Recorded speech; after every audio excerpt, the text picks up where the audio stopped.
అలా మన కుటుంబాలు చక్కగా భక్తిలో కట్టబడాలంటే ఎలా ఉండాలి? ఒక కుటుంబం గురించి చెప్తాను.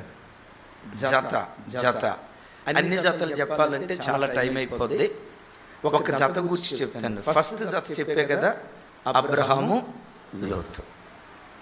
అబ్రహాము లోతు వాళ్ళిద్దరూ జీవితం ప్రారంభించేటప్పుడు అబ్రహాము ఇంట్లో ఇద్దరే ఉండేవాళ్ళు, లోతు ఇంట్లో నలుగురు ఉండేవాళ్ళు. చాలా సంవత్సరాల పాటు, 25 సంవత్సరాల పాటు వాళ్ళిద్దరే. అందరూ అన్నారు, లోతు ఎంత దీవించబడినోడ్రా, లోతు ఎంత ఆశీర్వదించబడినోడ్రా అని అన్నారు. కాలగమనంలో అట్లా కొనసాగుతూ వెళ్తే కాలగమనంలో లోతు కుటుంబం కనుమరుగైపోయింది.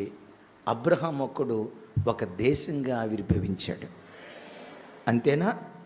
ఈరోజు ప్రపంచంలో 800 కోట్ల మంది ప్రజలు ఉన్నారు అని అంటారు. మీకు తెలుసా? ఈ 800 కోట్ల మంది ప్రజల్లో 600 కోట్ల మంది ప్రజలు అబ్రహాము సంతానమే.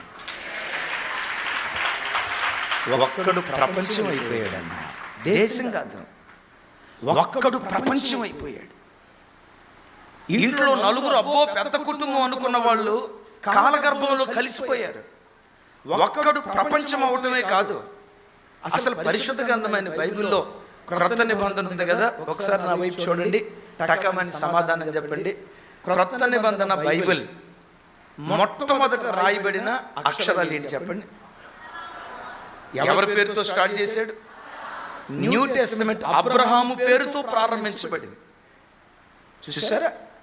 నేనంట ఒకవేళ ఏమంటారు,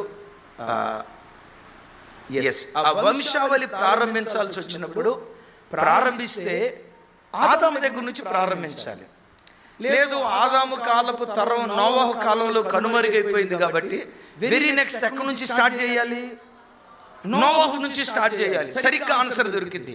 విచిత్రం, ఆదాము నుంచి స్టార్ట్ చేయలేదు, నోవహు నుంచి స్టార్ట్ చేయలేదు, మధ్యలో వచ్చిన అబ్రహాము దగ్గర నుంచి స్టార్ట్ చేశారు. నా ప్రార్థన, ఆ కాలంలో అబ్రహామయ్య కుటుంబాన్ని దేవుడు ఎలా దీవించాడు. ఈ రాత్రి కుటుంబ ఆశీర్వాద ప్రార్థనకు వచ్చిన ప్రతి కుటుంబాన్ని ఈ తరపు అబ్రహాము కుటుంబంలాగా దేవుడు దీవించునుగాక. అబ్రహాము కుటుంబాన్ని దేవుడు అలా దీవించడానికి కారణం అబ్రహాము లోతు 2 కుటుంబాలు. నేను ప్యారలల్ గా చెప్పుకుంటూ వెళ్తాను. దానికంటే ముందు ఒక చిన్న వాక్యం చదివిస్తాను. చూడండి, ఆదికాండం 12వ అధ్యాయం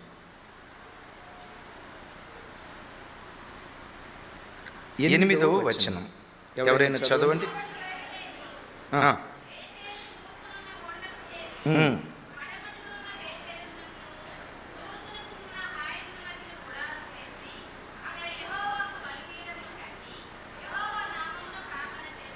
పదమూడవ అధ్యాయం 18వ వచనం.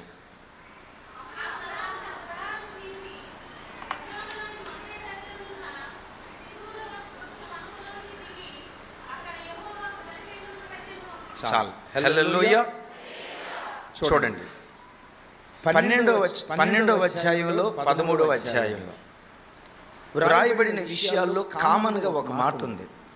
అబ్రహాము అక్కడ నుండి బయలుదేరి గుడారము వేసి బలిపీఠము కట్టి యెహోవా నామము పేరిట ప్రార్థన చేశాను. ఆ తర్వాత హెబ్రోనుకి వెళ్ళాడు, మమ్రే వనం. హెబ్రోనుకి వెళ్ళాడు, అక్కడ గుడారం కట్టాడు, గుడారం వేశాడు. గుడారానికి ఎదురుగా ఏం కట్టాడు? బైబిల్లో ఎక్కడ చూసినా అబ్రహాము గుడారం కట్టిన ప్రతి చోట బలిపీఠాలు కట్టాడు. బైబిల్ అంతటిలో ఎక్కువ బలిపీఠాలు కట్టిన వ్యక్తి ఎవరో తెలుసా? అబ్రహాం. అందుకని బైబిల్ పండితులు అబ్రహాంని ఏమంటారు అంటే మ్యాన్ ఆఫ్ ఆల్టర్ అని పిలుస్తారు. మ్యాన్ ఆఫ్, ఎక్కువ బలిపీఠాలు కట్టాడు. ఎక్కడ బలిపీఠం కట్టాడు అంటే గుడారం వేస్తాడు, గుడారానికి ఎదురుగా బలిపీఠం కట్టి అక్కడ ప్రార్థన చేస్తాడు. గుడారము బలిపీఠం ఈ 2 దేనికి గుర్తో తెలుసా? గుడారం మనం నివసించే ఇల్లు అయితే బలిపీఠం ప్రార్థనకు గుర్తు. అబ్రహాము తన కుటుంబాన్ని ఎక్కడ కట్టుకున్నాడు అంటే కుటుంబ ప్రార్థనలో కట్టుకున్నాడు. ఆమేన్ చెప్తాం ఒకసారి. గుడారం ఎదురుగా గుడారం ఎదురుగా, అంటే గుడారం కట్టిన ప్రతిసారి, గుడారం వేసిన ప్రతిసారి ఏం కట్టేవాడు?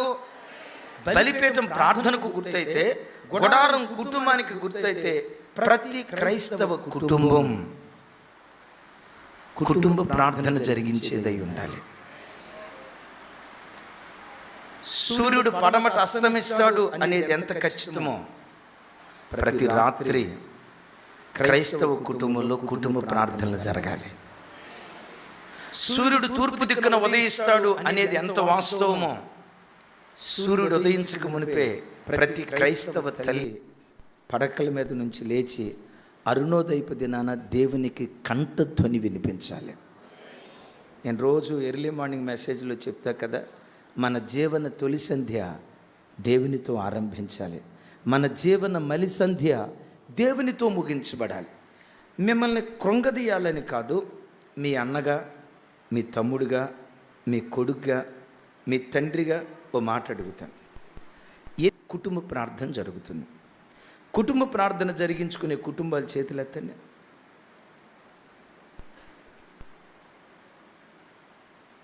నన్ను వేరే రకంగా అనుకోవద్దు, థ్యాంక్ యూ.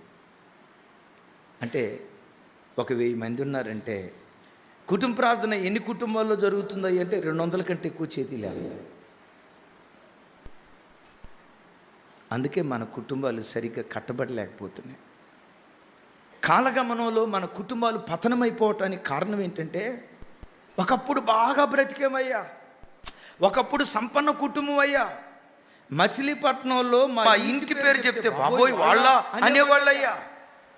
ఈరోజు అదే కుటుంబం పేరు చెప్తే అయ్యో వాళ్ళ కుటుంబం ఎంత చితికిపోయిందయ్యా, వాళ్ళ పిల్లలు తాగుబోతులు అయిపోయారయ్యా, వాళ్ళ పిల్లలు తిరుగుబోతులు అయిపోయారయ్యా.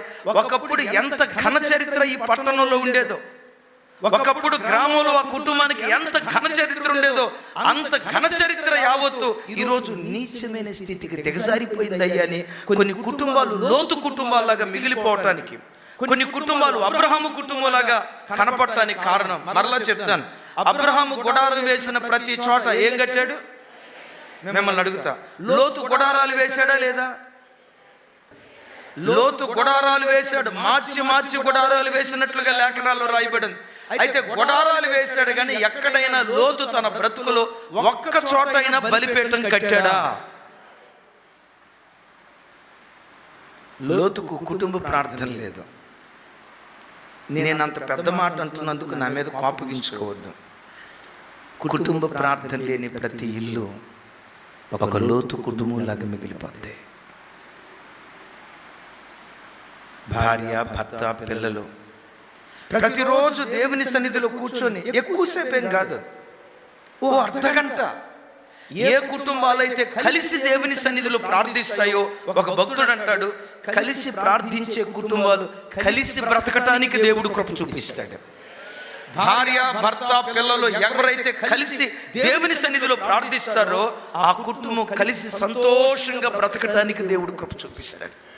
నీ ప్రార్థన నువ్వు చేసుకో, నా ప్రార్థన నేను చేసుకుంటా, నీ ప్రార్థన నువ్వు చేసుకొని ఎవరికి వారే యమునా తీరుగా ఉంటే నేను చెప్పించట్లేదు బిడ్డలారా.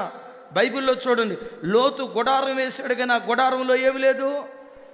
నీ ఇంటిలో కూడా కుటుంబ ప్రార్థన బలిపీఠం లేకపోతే తస్మా జాగ్రత్త. లోతు దినాల కంటే ఈ దినాలు ఇంకా భయంకరమైన దినాల్లో బ్రతుకుతున్నాం.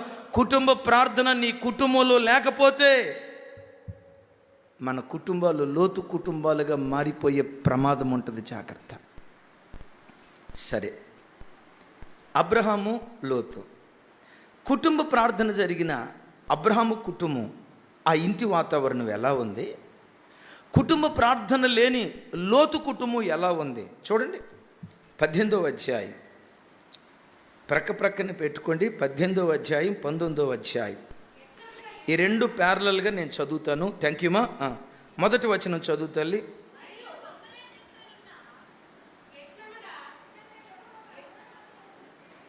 సారీ మా, ఆదికాండం 18వ అధ్యాయం మొదటి వచనం.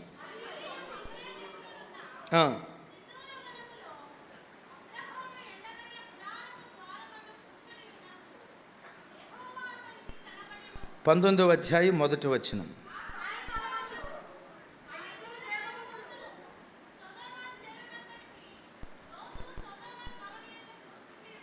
చాలు, నేను చదువుతాను, నాతో కలిసి చెప్పండి. మరియు మమ్రే దగ్గరనున్న సింధూర వనములో అబ్రహాము ఎండవేళ గుడారపు ద్వారమందు కూర్చుని ఉన్నప్పుడు అతనికి యెహోవా కనబడెను. అబ్రహాం ఎక్కడున్నాడు? మమ్రే దగ్గరనున్న సింధూర వనంలో. లోతు ఎక్కడున్నాడు? సొదొము గవిని దగ్గర ఉన్నాడు. ఈ మాటలు చూడండి. మమ్రే వనం ఎక్కడుంది? హెబ్రోనులో ఉంది. చెప్పండి, హెబ్రోను అంటే అర్థం ఏంటి? హెబ్రోను అంటే సహవాసం. ఏ కుటుంబాల్లో కుటుంబ ప్రార్థన జరుగుతుందో, కుటుంబ ప్రార్థనలు జరిగే ప్రతి కుటుంబం సంఘ సహవాసానికి బహు దగ్గరగా ఉంటుంది. ఆదివారం ఆరాధన కుటుంబంగా కనపడతారు, శనివారం పరిశుద్ధ కుటుంబంగా కనపడతారు, బుధవారం బైబిల్ స్టడీ కుటుంబంగా కనపడతారు. ఏ కుటుంబంలో కుటుంబ ప్రార్థన జరుగుతుందో, కుటుంబ ప్రార్థన జరిగే కుటుంబాలు సంఘ సహవాసానికి బహు దగ్గరగా ఉంటాయి. కొంతమంది ఆదివారం చర్చికి వస్తారు. అయ్యగారు మన ఆరాధన ఎన్నింటికి? అయ్యా అబద్ధం ఆడకుండా చెప్పండి, ఈ చర్చి విశ్వాసులు చెప్పండి. అయ్యగారు నేను అట్లా అడుగుతున్నందుకు ఏమనుకోవద్దు. 9ంటికి ఆరాధన అయితే 8 గంటల 50 నిమిషాల కల్లా 55 నిమిషాల కల్లా 9 గంటలకు ముందే నా అడుగు దేవుని మందిరం తొక్కిద్దయ్యా అన్న వాళ్ళు చేతులు ఎత్తారు. పురుషులందు పుణ్య పురుషులు వేరయ్యా అన్నట్లు ఒక్క పురుష మహాత్ముడు చేయి ఎత్తాడు. మరి తతిమావుళ్ళు ఎన్నింటికి వస్తున్నట్టు?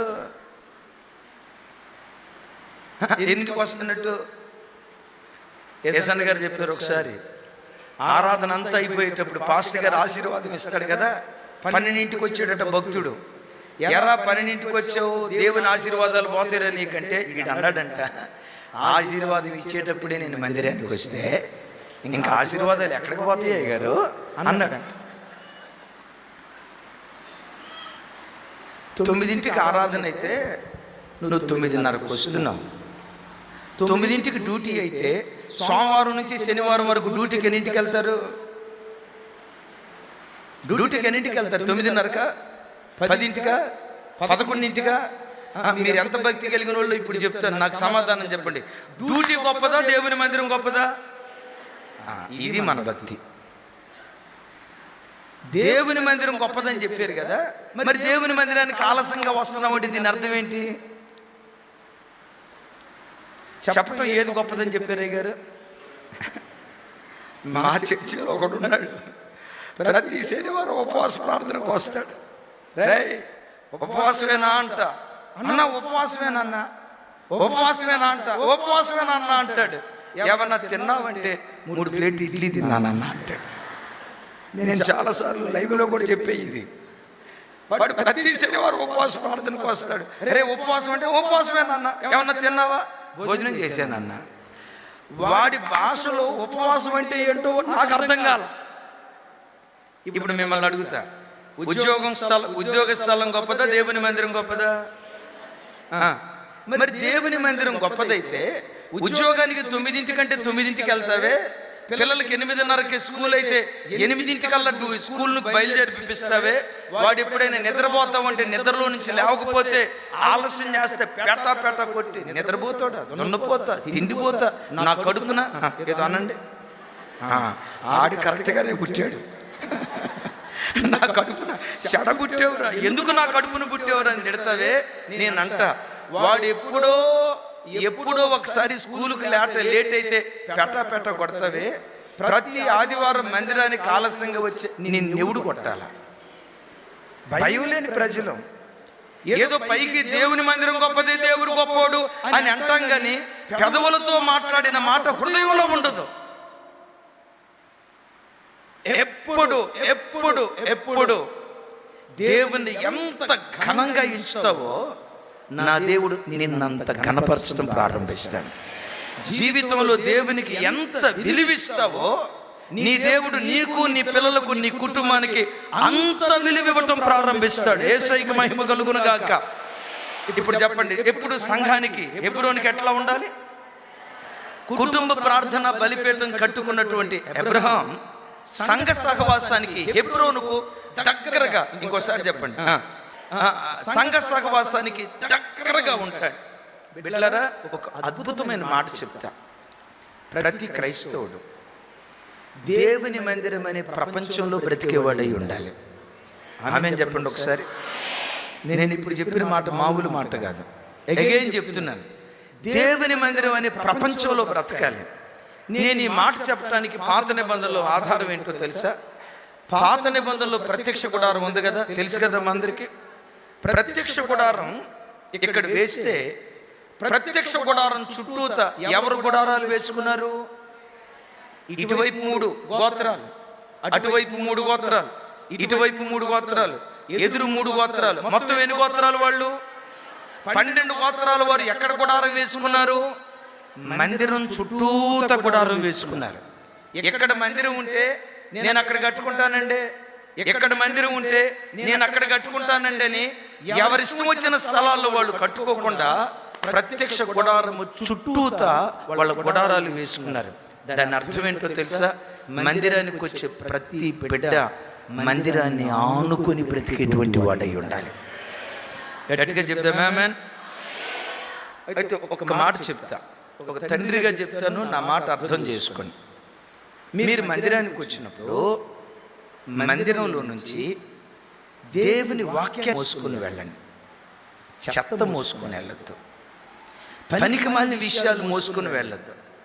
మందిరంలో నుంచి ఎంత శ్రేష్టమైన వాక్యాన్ని ఇంటికి మోసుకొని వెళ్తావో నీ పిల్లలు అంతగా దీవించబడటానికి దేవుడు కృప చూపిస్తాడు.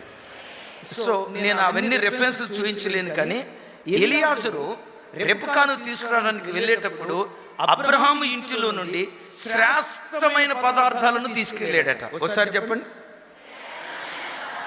ఏ పదార్థాలు? అంటే అబ్రహాం ఇంట్లో అన్ని శ్రేష్టమైనవి ఉన్నాయా? శ్రేష్టము కానివి కూడా ఉన్నాయా? శ్రేష్టమైన వాటిని తీసుకొని వెళ్ళాడంటే దాని అర్థం ఏంటి సార్? శ్రేష్టము కానివి కూడా ఉన్నాయి, కానీ తీసుకెళ్లేటప్పుడు ఏం తీసుకెళ్ళాడు? శ్రేష్టము కాని వాటిని పట్టించుకోవాలా, నిరర్థకమైన వాటిని పట్టించుకోవాలా, శ్రేష్టమైన వాటిని మోసుకొని అబ్రహాం ఇంట్లో నుంచి వెళ్ళాడు. బిడ్డలారా, పరమ అబ్రహాముగా పిలువబడుతున్న ఈ దేవుని ఇంటికి ప్రతి ఆదివారం మనం వస్తున్నాం. మందిరానికి వచ్చినప్పుడు శ్రేష్టమైన వాక్యాన్ని మోసుకొని మనం వెళ్ళాలి. ఒక ఐపీసీ చర్చ్కి, అది ఏ చర్చి, ఏ ఊరు, ఏంటి నన్ను అడగొద్దు, అంతవరకు చెప్పా. ఆదివారం ఆ మీటింగ్లో చర్చిలో వాక్యం అయిపోయిన తర్వాత ఆ సంఘ పెద్దల ఇంటికి నన్ను భోజనానికి పిలిచారు. పాస్టర్ గారు చెప్పారు, అయ్యా వీళ్ళిద్దరు భార్యాభర్తలు మా కుడి భుజాలు లాంటి వాళ్ళు అయ్యా. అకులా పిసికిలాలు ఎట్లుంటారో నాకు తెలియదు, కానీ ఈ తరపు అకులా పిసికిలాలు అయ్యా, మంచి భక్తి కలిగిన వాళ్ళయ్యా, నా కుడి భుజాలు లాంటి వాళ్ళు అయ్యా. మిమ్మల్ని భోజనానికి సరే మంచిదయ్యా వెళ్తున్నానని వెళ్ళాం. వెళ్ళిన తర్వాత చాలా జెంటిల్గా, చాలా మర్యాదగా మాట్లాడారు. అయితే అంతా అయిపోయిన తర్వాత వాళ్ళ తల్లి ఏడుస్తా, యజమానురాలు ఏడుస్తా, అంతా బాగుంది కానీ అయ్యారు, మా పెద్దబాబు అటు తాగుబోతూ దోలుకుంటున్నాడయ్యా. మా ఆయన హై స్కూల్ హెడ్ మాస్టర్, నేను టీచర్ని, ఎలిమెంటరీ స్కూల్ టీచర్ని. ఇద్దరు ఆఫీసర్లు అయి ఉండి మా కడుపును పుట్టిన కొడుకు తాగుబోతూ ఆటో తోలు గుండె కోత అయిపోయిందయ్యా, వాడి కొరకు ప్రార్థన చేయండి అయ్యా అన్నారు. అమ్మ బాబు ఉన్నాడా? వాడు ఎప్పుడు వస్తాడో ఎవరికి తెలియదయ్యా, ఎక్కడున్నాడో కూడా తెలియదయ్యా అన్నారు. సరే వస్తే నా దగ్గరికి తీసుకురండి అమ్మా, ఈ రాత్రి దాక్కుంటా కదా మాట్లాడతాను అన్నాను. అలా భోజనాలు పూర్తయ్యే లోపే వాళ్ళ బాబు రానే వచ్చాడు. ఆటో శబ్దం విని అయ్యా బాబు వచ్చినట్టున్నాడు అయ్యా అంది. వస్తే రమ్మని చెప్పండి అమ్మా అన్నాను. ఆ ప్రక్క గదిలో కూర్చొని బాబును పిలిచా. బాబు, అమ్మ నాన్న ఇంత భక్తిగా ఉన్నారు కదా, నువ్వు ఎందుకయ్యా ఇట్లా అయిపోయావు? ఆ అబ్బాయి చూసి ఏమన్నాడు తెలుసా? నీకు కారణం మా అమ్మ నాన్న అయ్యగారు. నేను తాగుబోతున్నా అవటానికి, నేను తిరిగిపోతున్నా అవటానికి, నా భక్తి జీవితాన్ని ఓ రకంగా పాడు చేసింది మా అమ్మ నాన్నయ్య గారు అన్నాడు. ఏంటయ్యా అంత పెద్ద మాట అన్నావు? మీ అమ్మా నాన్నోళ్ళు ప్రార్థనా పరులు కాదా? ఏమన్నాడు తెలుసా? మా చర్చ్ అంతట్లో ప్రార్థనా పరులు ఎవరైనా ఉన్నారంటే మా అమ్మా నాన్నే అన్నాడు. ఇదేం కాంబినేషన్ రా నాయన? చెడిపోవటానికి మా అమ్మా నాన్న కారణం అంటున్నావు, మా సంఘంలోనే మా అమ్మా నాన్నంత ప్రార్థనా పరులు లేరు అంటున్నావు. మా అయ్యగారు మా అమ్మాలను గురించి ఎంత గొప్ప సాక్ష్యం చెప్తాడు అయ్యగారు, అసలు మా అమ్మా నాన్న లాంటి ప్రార్థనా పరులు ఎవరు లేరు అన్నాడు. మరి వాళ్ళ ప్రార్థనా పరులు అయితే నువ్వు బాగుపడాలి కదరా, ఎందుకు ఎట్లా అంటున్నామంటే ముగింపులు ఏమన్నాడు తెలుసా? మీరు ఎన్నన్నా చెప్పండి అయ్యగారు, నేను చెడిపోవటానికి మాత్రం మా అమ్మా నాన్నే కారణం అన్నాడు. ఎట్లా కారణమో చెప్పన్నా అయ్యగారు. నేను చిన్న పిల్లోడిగా ఉన్నప్పుడు నా హృదయంలో మా అమ్మా నాన్న మాటలు ఎలాంటి చేదు విత్తనాలు వేసాయో నా బాధ మీకు చెప్తా. అప్పుడే నాకు చర్చి, మందిరం, దేవుడు, సేవకుడు ఈ అవగతం అవుతుంది. ఆ దినాల్లో ఆదివారం ఆరాధనకి వెళ్ళి ఇంటికి వచ్చిన తర్వాత భోజనం దగ్గర డైనింగ్ టేబుల్ దగ్గర కూర్చున్నప్పుడు మా తమ్ముడు, చెల్లి, మేము కూర్చునేవాళ్ళం. మా అమ్మ స్టార్ట్ చేసేది, ఏమయ్యో ఈరోజు మన సామ్యూయల్ ఫిన్నీ పాస్టర్ గారు ఎవరికి ప్రార్థన ఇచ్చాడో చూసావా? నీ అయ్యగారు కాదమ్మా, ఆ సామ్యూయల్ ఫిన్నీ గారు ఎవరికి ప్రార్థన ఇచ్చాడో తెలుసా? చూసావా? ఆ డేవిడ్కి ఇచ్చాడు. ఆ డేవిడ్కి ఎందుకు ఇచ్చాడో తెలుసా? చర్చ్ అంతట్లో మంచి సౌండ్ పార్టీ డేవిడ్ వరకు ఇచ్చాడు అనుకున్నావా? మన పాస్టర్ గారు నాకు డబ్బు పిచ్చలేదు అని పైకి అంటాడు, కానీ మనిషి అంతా డబ్బు మనిషే అని వాళ్ళ ఆవిడ అనేదట. ఆ మాటలు ఎన్నే ఉన్నాయి గారు. మా అయ్యగారు కనపడ్డప్పుడు మా అమ్మ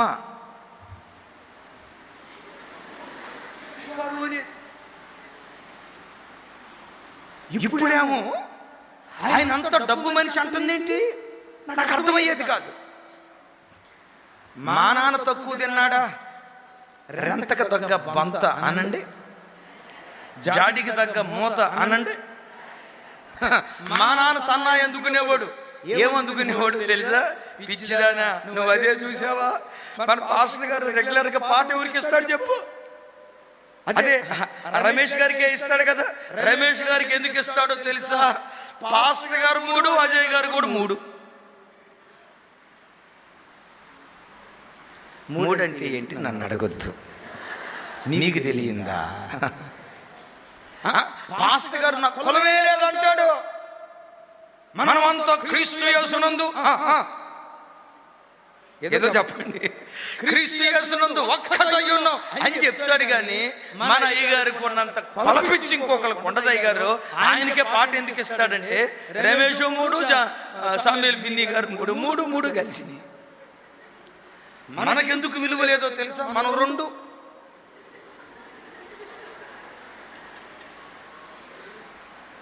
నేను ఇంటా పెరిగే ఉన్నాయి గారు, నేను ఇంటా పెరిగే ఉన్నాయి గారు అంటే పాస్టర్ గారు డబ్బు లేదు అంటారు, కానీ వీళ్ళకి డబ్బు పిచ్చా.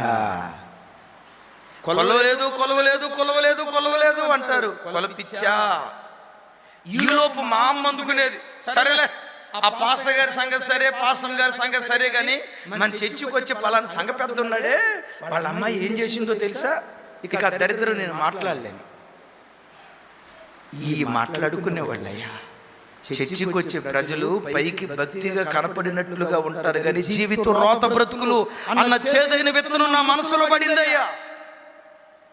సేవకులు వాక్యం చెప్తారు, కానీ వాక్యంలో ఉన్నంత ఖచ్చితత్వం వాళ్ళ బ్రతుకులో ఉండదయ్యా. నా మనసులో పడిన చేదైన విత్తనం. అలాగే నా సేవకుడు అలాంటి వాడు కాదు. చిన్నప్పటి నుంచి విని వీళ్ళు పైకి చెప్తారు కానీ చేయరు. వీళ్ళు వింటారు కానీ విన్న దాని ప్రకారం బ్రతకరని ఆ చేదైన విత్తనాలను బట్టి నేను తాగుబోతున్నైపోయానయ్యా. ఇంకా చాలా విషయాలు చెప్పాడు. మీరు చెప్పండి, నేను చెడిపోవటానికి కారణం ఎవరు? నన్ను అడిగాడు. అమ్మా నా చేతులెత్తి దండం పెట్టి చెప్తున్నా, ఎప్పుడు మందిరానికి వచ్చినా శ్రేష్టమైన దేవుని వాక్యాన్ని మోసుకొని వెళ్ళండి. ఎంత మంచి సంఘంలోనైనా చెత్త ఉంటుంది, శ్రేష్టత ఉంటుంది. చెత్త ప్రక్కన పెట్టండి, వెళ్ళేటప్పుడు శ్రేష్టమైన దేవుని వాక్యాన్ని మోసుకొని ఆదివారం ఇంటికి వెళ్ళిన తర్వాత పిల్లలను కూర్చోబెట్టండి. భర్తను కూర్చోబెట్టండి, భార్యను కూర్చోబెట్టండి. ఈ ఆదివారం దేవుడు పలానా వాక్యం ద్వారా నన్ను దర్శించాడు. కృంగిన స్థితిలో మందిరానికి వెళ్ళా, ఆ వాక్యం నన్ను ఆదరించింది. కొన్ని బలహీన పరిస్థితుల్లో మందిరానికి వెళ్ళా, ఈ వాక్యం నన్ను సరిచేసిందని ఆదివారం సాయంత్రం ఇంటికి వెళ్ళిన తర్వాత భార్య, భర్త, పిల్లలు కూర్చొని దేవుని వాక్యాన్ని గురించి మాట్లాడుకునే వ్యక్తులుగా మనం బ్రతుకుదుము గాక. వచ్చిన మాట అడుగుతా, తక్కమని సమాధానం. సాయంత్రం ఆదివారం అన్న వాక్యాన్ని గురించి డిస్కస్ చేసేవాళ్ళు ఎవరి నుండి చేతులు ఎత్తండి. మీరు ఎట్టా చూస్తున్నారో తెలుసా? డిస్కస్ ఎక్కడయ్య గారు, అంత కసుబూసే. ఒక్కళ్ళు చేయత్తలేదు గారు. నాకు ఇంటి పక్క వాళ్ళతో మాట్లాడతారా, చర్చికొచ్చే వాళ్ళతో మాట్లాడతారా? బిడ్డలారా, ఆదివారం వాక్యం విన్నప్పుడు నీ పిల్లలతో పంచుకో, నీ పిల్లలతో పంచుకో. ఈ వాక్యం ద్వారా దేవుడు నాతో మాట్లాడాడయ్యా, దుఃఖంతో వెళ్ళానయ్యా, దేవుడు వాక్యం ద్వారా ఆదరించాడయ్యని కుటుంబంలో ఎప్పుడు ఈ వాక్యాన్ని కూర్చున్న సంభాషణ మనలో ఉంటే అద్భుతం తెలుసా? ఆ కుటుంబాలు అబ్రహాము కుటుంబంలాగా దీవించబడటానికి దేవుడు కృప చూపిస్తాడు. లోతు కుటుంబం దేనికి దగ్గరగా ఉంది? సొదొమకు దగ్గరగా ఉంది. మన కుటుంబాలు ఎప్పుడు జీవము కలిగిన దేవుని సంఘానికి దగ్గరగా బ్రతికే కృప దేవుడిచ్చును గాక. ఒకడు హెబ్రోనులో బ్రతకాలంటే కుటుంబంలో ఏం కట్టుకోవాలి? కుటుంబ ప్రార్థన బలిపీఠం కట్టుకునే వారిగా ఉందుము గాక. కుటుంబ ప్రార్థన బలిపీఠం ఉంటే వారు సంఘ సహవాసానికి దగ్గరగా ఉంటారు. కుటుంబ ప్రార్థన లేని వారు లోకానికి దగ్గరగా బ్రతుకుతారు. మనం లోకానికి దగ్గరగా బ్రతుకుదామా, సంఘానికి దగ్గరగా బ్రతుకుదామా? సంఘానికి దగ్గరగా బ్రతకాలంటే సంఘానికి మనల్ని దగ్గర చేసేది ఏదని చెప్పాను? కుటుంబ ప్రార్థన బలిపీఠం. రెండవది చూడండి, 2వ వచనం నుంచి 5వ వచనం వరకు నేను చదువుతాను. అలాగే నేను చదువుతాను, నాతో కలిసి అందరూ చెప్పడానికి ప్రయత్నం చేయండి.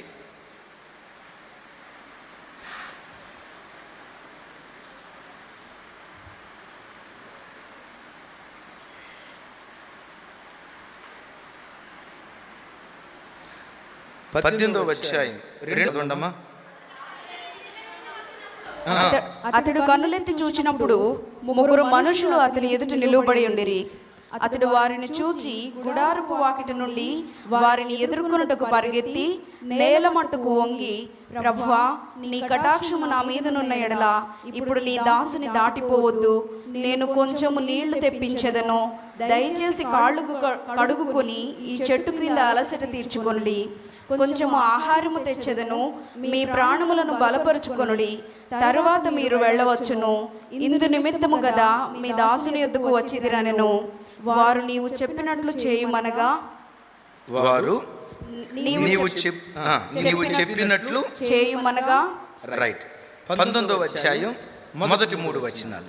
ఆ సాయంకాలమందు ఆ 2 దేవదూతలు సొదొమ చేరినప్పటికీ లోతు సొదొమ గవని యొద్ద కూర్చుండి ఉండెను. లోతు వారిని చూచి వారిని ఎదుర్కొనుటకు లేచి సాష్టాంగ నమస్కారము చేసి, నా ప్రభువులారా, దయచేసి మీ దాసుని ఇంటికి వచ్చి రాత్రి వెళ్ళబుచ్చి కాళ్ళు కడుగుకొనుడి. మీరు పెందలగడ లేచి మీ త్రోవను వెళ్ళవచ్చునెను. అందుకు వారు, అలాగు కాదు, నడివీధిలో రాత్రి వెళ్ళబుచ్చదమని చెప్పిరి. అయినను అతడు మిక్కిలి బలవంతము చేసినప్పుడు వారు అతని తట్టు తిరిగి అతని ఇంట ప్రవేశించిరి. అతడు వారికి విందు చేసి పొంగని రొట్టెలు కాల్చగా వారు భోజనము చేసిరి. మరొకసారి నేను చదువుతాను. 19వ అధ్యాయం మొదటి 3 వచనాలు నాతో కలిసి చెప్పండి. ఆ సాయంకాలం మందు ఆ 2 దేవదూతలు సొదొమ చేరినప్పటికీ లోతు సొదొమ గవని యొద్ద కూర్చుండెను. లోతు వారిని చూచి వారిని ఎదుర్కొనుటకు లేచి సాష్టాంగ నమస్కారము చేసి, నా ప్రభువులారా, దయచేసి మీ దాసుని ఇంటికి వచ్చి రాత్రి వెళ్ళబుచ్చి కాళ్ళు కడుగుకొనుడి. మీరు పెందల కడని లేచి మీ త్రోవను వెళ్ళవచ్చును నేను. ఇక్కడ నుంచి పెద్దగా చెప్పండి. అందుకు వారు, అలాగు కాదు, నడివీధిలో రాత్రి వెళ్ళబుచ్చదమని చెప్పిరి. 3వ వచనం ప్రారంభం. అయినను అతడు మిక్కిలి బలవంతము చేసినప్పుడు వారి అతని తట్టు తిరిగి అతని ఎంట ప్రవేశించిరి. 18వ అధ్యాయాన్ని కొద్దాం మరలా. 18వ అధ్యాయం 2వ వచనం నుంచి. అతడు కన్నులెత్తి చూచినప్పుడు 3 మనుషులు అతని ఎదుట నిలబడి ఉండేరి. అతడు వారిని చూచి గుడారపు వాకిటి నుండి వారిని ఎదుర్కొనుటకు పరిగెత్తి నేల మట్టుకు వంగి, ప్రభువా, నీ కటాక్షము నా మీద నన్న యొడల ఇప్పుడు నీ దాసుని దాటిపోవద్దు. కొంచెం నీళ్లు తెప్పించదను, కాళ్ళు కడుగుకొని ఈ చెట్టు క్రింద అలసట తీర్చుకొనుడి. కొంచెం ఆహారం తెచ్చేదను, మీ ప్రాణమును బలపరుచుకొనుడి. తరువాత మీరు వెళ్ళవచ్చును. ఇందు నిమిత్తమే కదా మీ దాసుని యొద్దకు వచ్చితిరా నేను. వారు నీవు చెప్పినట్లు చేయుమనగా. నా వైపు చూడండి. 18వ అధ్యాయంలో 3 అబ్రహాం ఇంటికి వచ్చారు. అబ్రహాము సాష్టాంగ పడల. ఏమని రాసిందమ్మా? నేల మట్టుకు ప్రభులారా మా ఇంటికి రండి అన్నాడు. వెంటనే వాళ్ళు ఏమన్నారు? నీవు చెప్పినట్లే కానిమ్ము అన్నాడు. 19వ అధ్యాయానికి వచ్చేసరికి లోతు ఇంటికి 3 వెళ్ళారా, 2 వెళ్ళారా? అంటే ఒకళ్ళు ఏమైపోయారు? ఒక్కడే దేవుడైన యెహోవా. అబ్రహాము ఇంటికి దేవుడైన యెహోవా వచ్చారు, కానీ లోతు ఇంటికి దేవుడైన యెహోవా రాలేదు. 2వ మాట చెప్పంటారా? లోతు వీళ్ళిద్దరిని పిలిచేటప్పుడు అబ్రహాములాగా నేల మట్టుకు వంగి కాదు, ఏమని రాసింది? సాష్టాంగ నమస్కారం చేసి ప్రభువులారా మా ఇంటికి రండి అని అంటా ఉంటే వాళ్ళ దగ్గర నుంచి వచ్చిన రిప్లై ఏంటి? నీ ఇంట్లో ఉండటం కంటే వీధిలో ఉండటమే మాకిష్టం, మేము రాము అన్నారు. అతడు బలవంతం చేస్తే, అక్కడ ఒక మాట చూడండి, అతడు బలవంతం చేస్తే అప్పుడు వారు లోతు వైపు తిరిగి అని రాసింది. నాతో కలిసి చెప్పండి, వారు లోతు వైపు తిరిగి. అంటే ఇందాక దాకా మాట్లాడారు, లోతు వైపు తిరిగి మాట్లాడారా, ఇటు తిరిగి మాట్లాడారా? ఇప్పుడు లోతు వైపు తిరిగి వాళ్ళతో మాట్లాడటం ప్రారంభించాడు. ఇప్పుడు లోతు వైపు తిరిగాడంటే ఇందాక దాకా ఎటువైపు తిరిగాడు? అంటే అంతసేపు మాట్లాడాడు, కానీ మరి బాబు నీ ఇంట్లోకి రావటం కాదురా నాయన, నీ మొహం చూడటం కూడా నాకు ఇష్టం లేదు. లోతుతో ముఖాముఖిగా దేవుడు మాట్లాడలా. లోతు ఇంటికి రావటానికి దేవుడు ఇష్టపడలా. బలవంతం చేస్తే వచ్చాడు. అబ్రహాము బలవంతం చేయలా. రమ్మని ఆహ్వానించక మునిపే నువ్వు చెప్పినట్లే కానిమ్ము అంటాడు. ఒక ఖరీదైన మాట చెప్తాను. ఏ ఇంటిలో కుటుంబ ప్రార్థన జరుగుతుందో, కుటుంబ ప్రార్థన జరిగే కుటుంబాలలో దేవుడు యథేచ్ఛగా సంచరిస్తూ ఉంటాడు, సంతోషంగా సంచరిస్తూ ఉంటాడు. ఆ ఇంటి ప్రాంగణం అంతా దేవుడు సంచరించడం ప్రారంభిస్తాడు. ఎందుకు? బైబిల్లో రాసింది కదా, ఎక్కడ 2-3 కూడి నా నామములో ఏకీభవించి ప్రార్థిస్తారో అని అన్నాడు. చూసారా? ఏ ఇంటిలో కుటుంబ ప్రార్థన జరుగుతుందో ఆ కుటుంబాల్లో దేవుని సంచారం ఉంటుంది. మనుషుల సంచారమే కాదు, అధికారుల సంచారమే కాదు, సర్వోన్నతుడైన దేవుని సంచారం ఆ ఇంటిలో సంచరించడానికి దేవుడు కృప చూపిస్తాడు. యేసయ్యకు మహిమ కలుగును గాక. యేసయ్య సంచారం అని ఇంట్లో ఉంటే ఒక మాట చెప్తాను, సేవకులుగా ఇది మాకు బాగా అర్థమవుతుంది. విజిటింగ్స్కి వెళ్ళేటప్పుడు కొన్ని ఇళ్ళు ఉంటాయి, పేద బిడ్డలు, కనీసం కూర్చోటానికి సరైన కుర్చీ ఉండదు. వాళ్ళ ఇంట్లో ఉండే కుర్చీలకి 3 కాళ్ళే ఉంటాయి, 4వ కాలు కర్రగట్టి ఉంటారు. ఆ కుర్చీ మీద కూర్చుంటే పడిపోతామేమో అన్నట్టు ఉంటుంది. వాళ్ళ ఇంటి గోడలు ఉంటాయి చూసారా, ఈ వర్షానికి తడిచి ఇంట్లో నుంచి ముక్కుడు వాసన వస్తుంది. ఏ సోఫా సెట్ ఉండదు, కాస్ట్లీ చైర్స్ ఉండవు, అందమైన పెయింటింగ్ లప్పం వర్క్ ఉండదు, అందమైన కన్స్ట్రక్షనే ఉండదు. కానీ ఆ పేదింట్లో, ఆ పూరింట్లోకి వెళ్ళి కూర్చుంటే ఓ తెలియని ప్రశాంతత, ఓ తెలియని నెమ్మది. అరే ఇంట్లో ఏసీ లేదు, ఒకవేళ ఫ్యాన్ వేస్తే ఏమంటారా, డగ్ డగ్ జనరేటర్ ఊగుతా చూసారా, ఆ రేంజ్లో ఫ్యాన్ ఊగుతూ ఉంటుంది. గోడలు చూస్తే వర్షానికి తడిచి ముక్కుడి వాసన వస్తుంది. కానీ ఆ ఇంట్లో కూర్చుంటే ఇంకొంచెం సేపు కూర్చోను, ఓ తెలియని దైవికమైన సంతోషం. ఏంట్రా ఈ ఇంట్లో ఇంత సంతోషం ఉంది? ఆ ఇంట్లో ఏసీ లేకపోయినా యేసయ్య ఆ ఇంటిలో సంచరిస్తున్నాడు. ఆత్మస్వరూపిగా దేవుడు ఆ ఇంటిలో సంచరిస్తున్నాడు. దేవుడు ఆ ఇంటిలో సంచరించడానికి కారణం ఏంటంటే ఆ ఇల్లు కుటుంబ ప్రార్థన జరిగించుకునే ఇల్లు, కుటుంబ ప్రార్థన చేసుకునే ఇల్లు. కొన్ని ఇల్లు ఉంటాయి, ఇల్లు చూస్తే 3-4 కోట్లు, మానవ భాషలో చెప్పాలంటే లంకంత కొంప అనండి. లంకంత కొంపలో అందరూ ఉంటారు, కానీ ఒక్కడే ఉండడం. మీకెట తెలుసు? ఆ ఇంట్లోకి వెళ్ళి కూర్చుంటే బా పెయింటింగ్ భలే ఉంది, అబ్బా కలర్ కాంబినేషన్ భలే ఉంది, ఏసీ భలే ఉంది, ఫ్యాన్లు భలే ఉన్నాయి, కూలర్లు బాగున్నాయి. ఆ కూర్చున్న సోఫా సెట్ చూసారా, ఒక్కసారి ఇట్లా కూర్చుంటే బంతి ఎగిరినట్లుగా ఎగురుతుంది, స్ప్రింగ్ ఎగిరినట్లు ఎగురుతుంది, భలే ఉందే సోఫా సెట్ అని అన్నట్లుగా ఉంటుంది. కానీ కొన్ని ఇళ్లలో కూర్చుంటే ఎట్లుంటుందో తెలుసా? వెళ్ళిపోదాం. ఒక తెలియని ఇరిటేషన్. ఎందుకరా ఇంత తెలియని ఇరిటేషన్ ఉందో చెప్పమంటారా? ఆ ఇల్లు ప్రాదిల్లైన పరిశుద్ధాత్మ దేవుడు ఆ ఇంట్లో సంచరిస్తున్నాడు. దేవుడు ఆ ఇంట్లో సంచరిస్తున్నాడు కనుక ఓ తెలియని ఆహ్లాదం.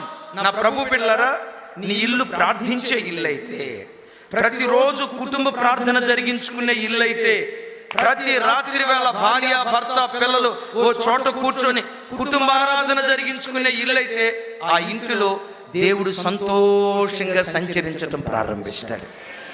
నేనంట దేవుడు మనల్ని బట్టి సంతోషించాడంటే, ఆయన సంతోషంగా మన ఇంట్లో సంచరించాడంటే, ఒక మాట అంట, మనకేమైనా కొదువు ఉంటుందా? సామెత ఒకటి ఉంది, వడ్డించేవాడు మనోడైతే బంతిలో ఏ మూలన కూర్చున్నా మొక్కలన్నీ మనయే. అవునంటారా కాదంటారా? వడ్డించేవాడు మనోడైతే బంతిలో ఏ మూలన కూర్చున్న మొక్కలన్నీ మనయే. నేనంట దేవుడు నీవాడైతే, దేవుని మనస్సును గెలుచుకోగలిగితే, నిన్ను బట్టి నీ దేవుడు ఆనందించగలిగితే గిన్నెలేటట్లుగా దేవుడు దీవిస్తాడు.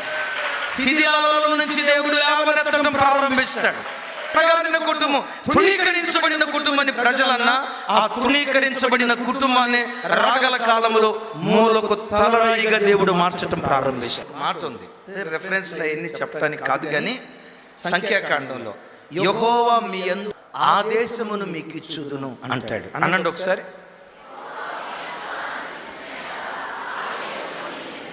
ఏ దేశం? దేవుడు మన యందు ఆనందిస్తే మనకే దేశాన్ని ఇస్తాడు? పరలోక దేశాన్ని ఇస్తాడు కదా. నేనంట పరలోకంలో రోడ్లు ఎట్లున్నాయి? సిమెంట్ రోడ్లా, తారు రోడ్లా? చెప్పాలి. పరలోకాన్ని అంత వైభవంగా కట్టాడే, పరలోకంలో బంగారు రోడ్లు వేసి వజ్ర వైడూర్యాలతో గుడారాలు నిర్మించాడే. అంటే పరలోకం వరకే అంత గొప్పగా ఉంచి భూలోకంలో మనల్ని దరిద్రులుగా ఉంచుతాడా? ఏమండి, భూలోకంలో దరిద్రులుగా ఉంచుతాడా? అంటే ఈ దేవుడు పరలోకానికే దేవుడా, భూలోకానికి దేవుడు కాదా? ఈ దేవుడు ఎవరో తెలుసా? యెహలోకానికి పరలోకానికి చాలిన దేవుడు, సరిపోయిన దేవుడు. హల్లెలూయా. ఈ రోజు కాకపోయినా రేపు, రేపు కాకపోయినా ఏ నాటికైనా నీ తల దేవుడు తప్పకుండా పైకెత్తుతాడు. విజయోత్సవంతో దేవుడు ఊరేగిస్తాడు. ఎగమందు నీ తల పైకెత్తుతాడు. లేదండి యేసు ప్రభు పరలోకానికి వెళ్ళిన తర్వాత బంగారు వీధులు అంటారా?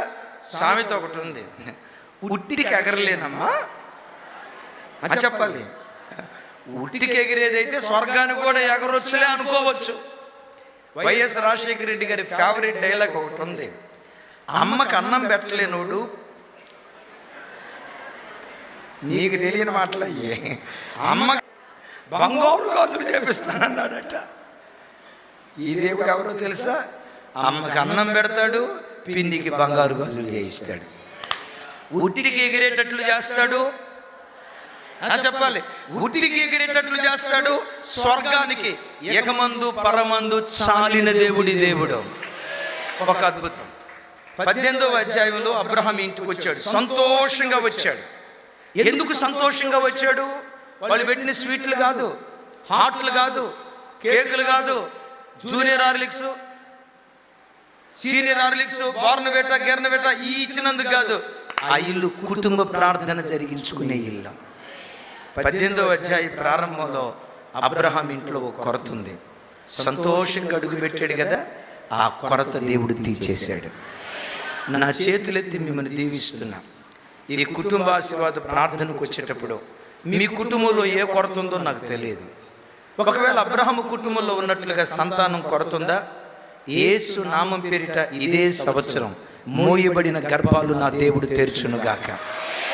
ఒకవేళ ఆర్థిక విషయాల్లో చితికిపోయి బ్రతుకంతా ఎవరు అప్పిస్తారా, ఎవరు తక్కువ వడ్డీకి ఇస్తారని చాచే బ్రతుక, ఆర్థిక విషయాల్లో కుటుంబం లోటులో ఉందా, యేసు నామం పేరిట ఆ లోయ ఈ కుటుంబ ఆశీర్వాద ప్రార్థన ద్వారా ఆ లోయను దేవుడు పూడ్చునుగాక.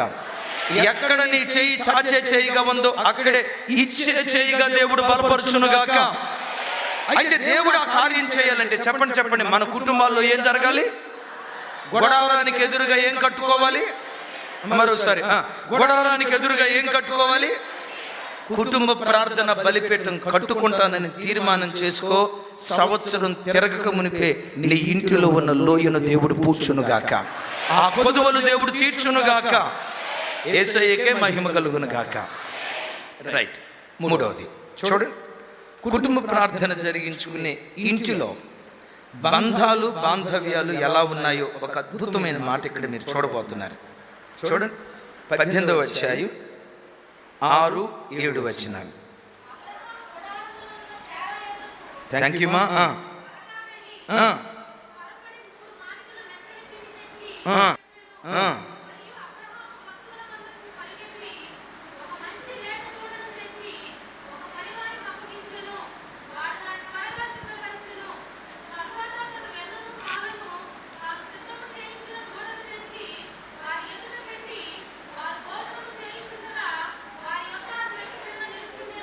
రైట్. 19వ అధ్యాయం 3వ వచనం.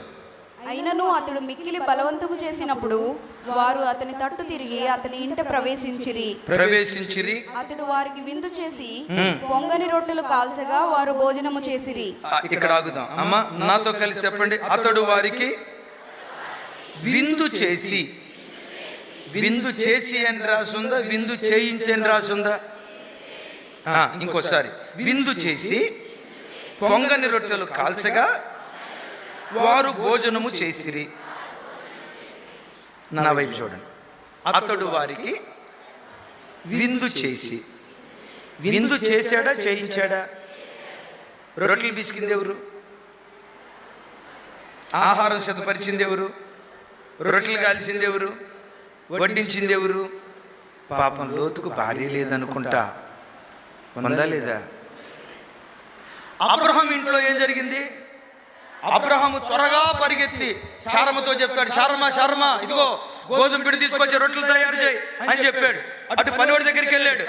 పనివాడి దగ్గరికి వెళ్ళి మంచి లేత దూడను సిద్ధపరుచు అన్నాడు. అటు ఆయన సిద్ధపరుస్తున్నాడు, ఇటు భార్య సిద్ధపరుస్తుంది, ఇటు ఈయన పని చేస్తున్నాడు. అబ్రహాం ఇంట్లో భార్య, పనివాళ్ళు, అబ్రహాం ముగ్గురు పని చేస్తున్నారు. లోతు ఇంట్లో మిమ్మల్ని అడుగుతా, లోతుకు పెళ్ళి అయిందా పెళ్లి కాలేదా? చెప్పండి సార్, లోతుకు పెళ్ళి అయిందా పెళ్లి కాలేదా? మరి రొట్టెలు పిసికే కార్యక్రమం ఎవరిది మామూలుగా? మరి ఎందుకు భార్యకి చెప్పినట్టుగా రాసి ఉందా? అమ్మ మీరు చెప్పండి రా తల్లి. అంటే లోతుకు భార్య ఉందా లేదా అని చెప్పాడు? చెప్పాలి. మరి అబ్రహాము శారాయికి చెప్పినట్లుగా లోతు తన భార్యకి చెప్పొచ్చుగా, చెప్పాడా? ఎందుకు చెప్పలా?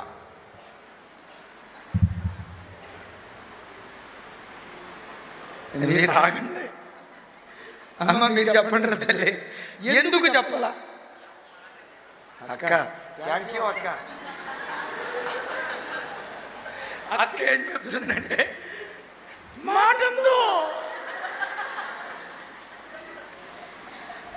చెప్పి పరువు పోగొట్టుకోవటం ఎందుకు? ఇదిగో లోతమా రొట్టెలు తయారు చేయి ఆయన అంటే, ఎలా పాలగా అనే టైంలో దేవుడు ఉంటాడు. నీకంత ముఖ్యమైన వాళ్ళు అయితే నువ్వే వండుకో, మాకు కుదరదు. ఎందుకు? ఇప్పుడు ఇప్పుడు ఇప్పుడు టైం ఎంత అవుతుంది? 7:30. ఇప్పుడు టీవీలో ఏ కార్యక్రమం వస్తుందో తెలుసా? కార్తీక దీపం వస్తుంది. గొప్పడంత మనసు ఇది తినే బ్యాచ్ కాదు. ఎందో చెప్పి ఎక్కడ పరువు పోగొట్టుకోవాల్సి వస్తుందని మొత్తం పిండి పిసికేది మావాడు, రొట్టెలు చేసేది మావాడు, విన్నారా? రొట్టెలు చేసేది మావాడే, మాంసం పెన మీద కాల్చేది మావాడే, ప్లేట్లు దుడిసేది మావాడే, ప్లేట్లు పెట్టేది మావాడే, వడ్డించేది మావాడే, కొసమెరుపు ముగింపులో ఆ ప్లేట్లు కడిగేది కూడా. ఎంత అద్భుతమైన కృప ఉందో చూడండి లోతుకి. వింటారా? దేవునితో నీ సంబంధం బాగుంటే మీ కుటుంబంలో బ్రతికే మనుషుల మధ్య సంబంధాలు అద్భుతంగా ఉంటాయి. పట్టుకున్నారు ఈ మాట? దేవునితో మీ సంబంధం బాగుంటే, ఒక భార్యగా నీకు నీ దేవునికి, ఒక భర్తగా నీకు నీ దేవునికి, ఇంట్లో బ్రతికే పిల్లలుగా మీకు మీ దేవునికి, కుటుంబంలో వ్యక్తులకు దేవునితో మంచి సంబంధం ఉంటే ఆ ఇంట్లో ఉండే వ్యక్తులు కూడా మంచి బంధాలు అనుబంధాలు ఉండటానికి దేవుడు కృప చూపిస్తాడు. నేనంట కుటుంబాల్లో వ్యక్తుల మధ్యలో చక్కటి బంధాన్ని ఏర్పరిచే అద్భుతమైన వేదిక ఏదో తెలుసా? టీవీ కాదు. దేవుని మందిరం అనే కంటే కూడా దేవుని మందిరానికి మించి కుటుంబ ప్రార్థన వైపు చూడాలి. కుటుంబ సమస్యలను పరిష్కరించే అద్భుతమైన వేదిక కుటుంబ ప్రార్థన బలిపీఠం. భార్యాభర్తల మధ్యలో ఎన్ని మనస్మర్థలున్నా, పిల్లలకు తల్లిదండ్రులకు మధ్యలో ఎన్ని మనస్మర్థలున్నా కుటుంబంగా కూర్చొని ప్రార్థన చేయండి. అయితే కుటుంబ ప్రార్థన చేసేటప్పుడు ఒక హెచ్చరిక, 2 హెచ్చరికలు చెప్తా. ఇప్పుడు పిల్లలకు కుటుంబ ప్రార్థనలో కూర్చోవటం అంటే ఇష్టం ఉండదు. తల్లిదండ్రుల బలవంతం మీద ఇట్లా మాలాంటి వాళ్ళు వాక్యం చెప్పినప్పుడు వాళ్ళు కూర్చుంటారు. ఒరే చిన్న నువ్వు ప్రార్థన చేయంటే మా వాడు 5 నిమిషాల్లోనే ప్రార్థన ముగిస్తాడు. ఆ అమ్మాయి ఒక 7 నిమిషాల్లో ప్రార్థన ముగిస్తుంది. మా బ్రదర్ దగ్గరికి వచ్చేసరికి ఒక 10 నిమిషాల కంటే ఎక్కువ చేయరు. ఆ తర్వాత సిస్టర్ ఎత్తుకుంటుంది ప్రార్థన. Non stop bus, Vande Bharat express, అసలు స్టాప్ ఉండదు. తన ప్రార్థన ఎంత ప్రార్థనా పర్రలో తన ప్రతాపం చూపించడానికి గంట దాకా ముగించదు. ఆడు కూర్చు, కొంచెం జ్ఞానం ఉండాలిగా. అరే వాళ్ళకి ప్రార్థన అలవాట్లేదు, వాళ్ళకి ప్రార్థన అలవాటు చేయడానికి మనం ఎక్కువసేపు ప్రార్థన చేయకూడదు. ఏకాంతంగా అర్ధగంట కాదు 6 గంటలు చేయవద్దంది ఎవరు. కుటుంబ పరిస్థితులను బట్టి ప్రార్థన పట్ల వాళ్ళకు విసుగు రాకుండా ఉండటానికి క్లుప్త ప్రార్థన చేయి.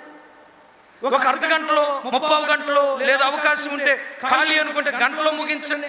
అట్లా కాకుండా పిల్లలను కూర్చోబెట్టి భర్తను కూర్చోబెట్టి గంటలు ప్రార్థన చేస్తే ఆ తర్వాత రోజు ప్రార్థనలో కూర్చుంటే నన్ను అడగండి. మీ కుటుంబంలో ఎన్ని వివాదాలున్నా వివాదాలన్నిటినీ పరిష్కరించే అద్భుత వేదిక కుటుంబ ప్రార్థన బలిపీఠం. కుటుంబ ప్రార్థన బలిపీఠం. ఆమేన్. ఇంకొక హెచ్చరిక చేస్తాను. కుటుంబ ప్రార్థన జరిగించేటప్పుడు ఒక హెచ్చరిక. కొన్నిసార్లు ఏం చేస్తారో తెలుసా? ఆ ప్రార్థనలో ఒకరి మీద ఒకరి సెటైర్లు వేసుకుంటారు. ఇప్పుడు కోడల ప్రార్థన స్టార్ట్ చేసింది అనుకోండి, మీరు చెప్పండి అమ్మా ఏమని ప్రార్థన చేసింది?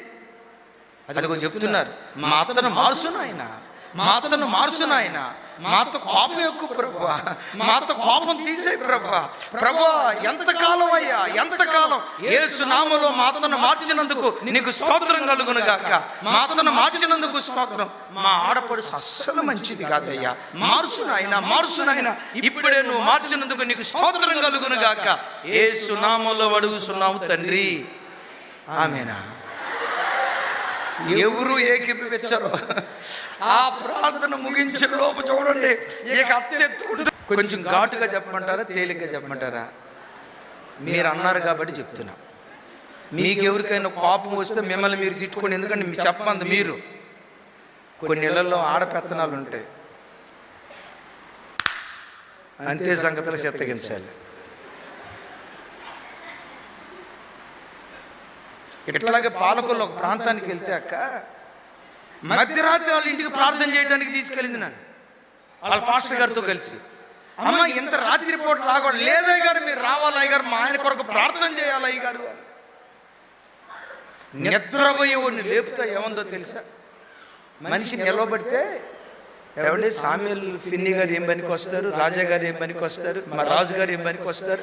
ఇంకా అంతకంటే ఎత్తున్నాడు అన్న. 6'2" భర్త 6'2" అడుగులు ఉన్నాడు, ఆమె 4.5. భర్తను చూసి ఏముందో తెలుసా, మనిషి తాడి చెట్టు అంత పెరిగాడు కానీ, తాడి చెట్టు అంత పెరిగాడు కానీ తలకాయే లేదు అయ్యగారు అంతే.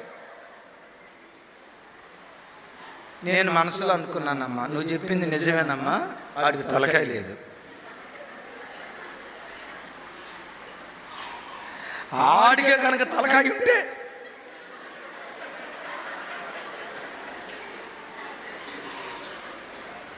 మా నేను బైబిల్ బట్టి చెప్తున్నా, కుటుంబానికి ఎప్పుడు భర్త శిరస్సుగా ఉండాలి. అట్ దట్ సేమ్ టైం భర్తలకు చెప్తున్నా, శిరస్సు అంటే అదేదో అధికారం అనుకునేరు కాక బాధ్యత బాధ్యత బాధ్యత బాధ్యత. నేను శిరస్సు అన్న, అయ్యగారు ఏం చెప్పారు, హైదరాబాద్ నుంచి వచ్చి నేను శిరస్సు అని చెప్పాడు. నేను శిరస్సు అది అధికారం కాదు, బాధ్యత. ఒక నమ్మకమైన యజమానిగా బ్రతుకు, దేవుని మాటకు లోబడు, నీ ఇల్లంతా నీకు లోబడేటట్లుగా దేవుడు కృప చూపిస్తాడు. హల్లెలూయా. కుటుంబ ప్రార్థన బలిపీఠం కలిగిన వారు దేనికి దగ్గరగా ఉంటారు? హెబ్రోనుకు, సంఘ సహవాసానికి దగ్గరగా ఉంటారు. కుటుంబ ప్రార్థన లేని వారు దేనికి దగ్గరగా ఉంటారు? సొదొమ గొమొర్రాకు దగ్గరగా ఉంటారు. కుటుంబ ప్రార్థన ఏ ఇంట్లో జరుగుతుందో ఆ ఇంట్లో సంతోషంగా దేవుడు సంచరిస్తాడు. కుటుంబ ప్రార్థన లేని ఇళ్లలో ఆయన బలవంతంగా రావాల్సిందే. కుటుంబ ప్రార్థన ఏ ఇంట్లో జరుగుతుందో సమిష్టిగా పనిచేస్తారు ఆ ఇంటిలో. ఆ ఇంట్లో సంబంధాలు, బాంధవ్యాలు చాలా ఐక్యంగా ఉంటాయి. కుటుంబ ప్రార్థన జరగని ఇళ్లలో ఎవరికి వారే యమునా తీరన్నట్లుగా ఉంటారు. ఒక ఖరీదైన మాట చెప్పి 4వ విషయానికి వెళ్తాను. ఒక కుటుంబం ఎదగాలంటే, అయ్యా కొన్ని కుటుంబాలు పతనమైపోవటానికి కారణం ఏంటంటే, ఇంట్లో ఒక్కడు కష్టపడి పనిచేస్తాడు.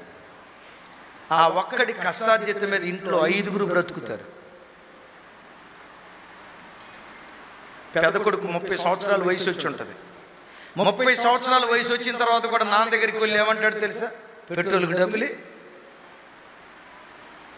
నాకు బండి కొని పెట్టలా, నాకు ఇల్లు కొని పెట్టలా. ఈడు వయసు 30 సంవత్సరాల వయసు వచ్చిన తర్వాత కూడా నాకు పెట్రోల్కి డబ్బులు. అరే 30 సంవత్సరాల వయసు వచ్చిన తర్వాత తండ్రి కష్టార్జిత మీద బ్రతకాలా, తండ్రినే పోషించేవాడిగా మారాలా? చెప్పాలి చెప్పాలి చెప్పాలి చెప్పాలి.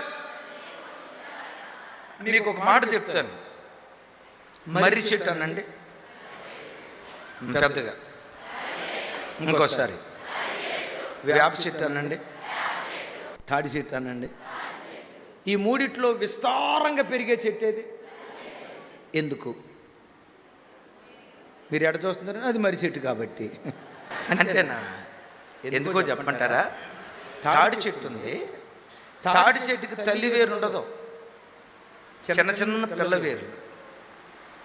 మామిడి చెట్టు ఉంది, తల్లి వేరు ఒకటే పెద్దగా ఉంటుంది, పిల్ల వేర్లు చిన్నగా ఉంటాయి. మర్రి చెట్టు దగ్గరికి వచ్చేసరికి తెలుసా, తల్లి వేరు ఎంత పెద్దగా ఉంటుందో పిల్లల వేర్లు కూడా అంత పెద్దగా ఉంటాయి. అంతేనా? కొమ్మలు ఉంటాయి కదా, కొమ్మల్లో నుంచి ఏమొస్తాయి? వేర్లు కదా, ఏమంటారు వాటిని? ఓడలు. ఓడలు వస్తాయి. మరలా ఓడలు భూమిలోకి పాతుకుపోయి ఉంటాయి, అవి వేరులాగా పనిచేస్తాయి. ఓడల్లో నుంచి చెట్టు కావాల్సింది సరఫరా, తల్లి వేరులో నుంచి సరఫరా. పిల్ల వేరులు కూడా ఒక్కొక్కటి ఎంత ఉంటాయి. ఆ పిల్ల వేరులో నుంచి సరఫరా. మహబూబ్ నగర్ ప్రాంతంలో పిల్లల మర్రి అనే ఒక ప్రాంతం ఉంది. ఒక చోట మర్రి విత్తనం విత్తితే విత్తబడిన మర్రి విత్తనం 4 ఎకరాలు విస్తరించిందట. కుటుంబం ఎదగాలన్నా, సంఘం ఎదగాలన్నా అందరూ సంఘటిత శక్తితో పనిచేసేవారు అయి ఉండాలి. తండ్రి ఒక్కడు కష్టపడి ఇంట్లో 4 ఆ ఒక్కడి కష్టార్జిత మీద ఆధారపడితే ఎంతకాలం ఆ కుటుంబం పైకి వస్తారు? ఒక్కడి కష్టార్జిత మీద ఇంట్లో 5గురు బ్రతికితే వాళ్ళు ఎదిగేది ఎప్పుడు? నేనంట ప్రతి క్రైస్తవ కుటుంబం ప్రతి క్రైస్తవ కుటుంబం మర్రి చెట్టులాగా సంఘటిత శక్తితో అందరూ కష్టపడి పని చేస్తే అది మహావృక్షంగా మారటానికి దేవుడు కృప చూపిస్తాడు. నా ప్రార్థన ఒక చిన్న మాట, హైదరాబాద్లో మన చర్చ్ ఉంది కదా, దేవుని కృప 2 కుటుంబాలతో మేము పరిచర్య ప్రారంభించాం. అజయ్ అన్న వచ్చారు, మా బిషప్ గారు, జాషువా జ్యోతి గారు వచ్చారు, రమేష్ గారు, మా పెద్ద తమ్ముడు హైడ్ వచ్చారు, తర్వాత మా ఫిలిప్ అన్న వచ్చాడా, ఫిలిప్ అన్న వాళ్ళు వచ్చారు, చూశారు. 2 కుటుంబాలతో ప్రారంభించాం. దేవుని కృప ఈరోజు ప్రతి ఆదివారం 6-7 వేల మంది ప్రజలు ప్రతి ఆదివారం మందిరానికి వస్తారు. 4 ఆరాధనలు జరుగుతాయి. 4 ఆరాధన అంత సాఫీగా జరగటానికి ప్రతి ఆదివారం 200 మంది పనిచేస్తారు వాలంటీర్స్. ఒక్కడు పనిచేస్తే వ్యవస్థ ఎదగదు. మీ సేవకుడితో కలిసి, అయ్యా ఈ మచిలీపట్నం ఒకప్పుడు ఐపీసీ అంటే ఎలా మహిమ కలిగిన సేవ జరిగిందో ఇప్పుడు జరుగుతుంది. మొదటి మహిమ కంటే కడవరి మందిరపు మహిమ మించినదై ఉంటుందని రాయబడింది కదా. మించిన మహిమతో మన పరిచర్య జరగాలయ్యా. మేము ఒక తల్లి వేరులాగా ఉంటాం. మేము జీవితకాలం పిల్ల వేరులా కాదు, తల్లి వేరు ఎంత బలపడిందో మేము కూడా అంత బలపడతాం. మా పిల్లల నుంచి పుట్టుకొచ్చిన ఆ ఓటలు మేము కూడా బలమైన వారిగా మారతామని సంఘానికి వచ్చే ప్రతి బిడ్డ ఒక సంఘటిత శక్తిగా ఎదగండి. చేయి కలిపి పనిచేయండి. ఈ స్థలంలో ప్రతి ఆదివారం 2-3 ఆరాధనలు పెట్టిన ఆశ్చర్యం లేదు. Praise the Lord, praise the Lord. So ఎవరితో సంబంధం బాగుండాలి? మంది దేవునితో సంబంధం బాగుంటే కుటుంబంలో సంబంధాలు బంధాలు అన్నీ చక్కగా ఉండటానికి దేవుడు కృప చూపిస్తాడు.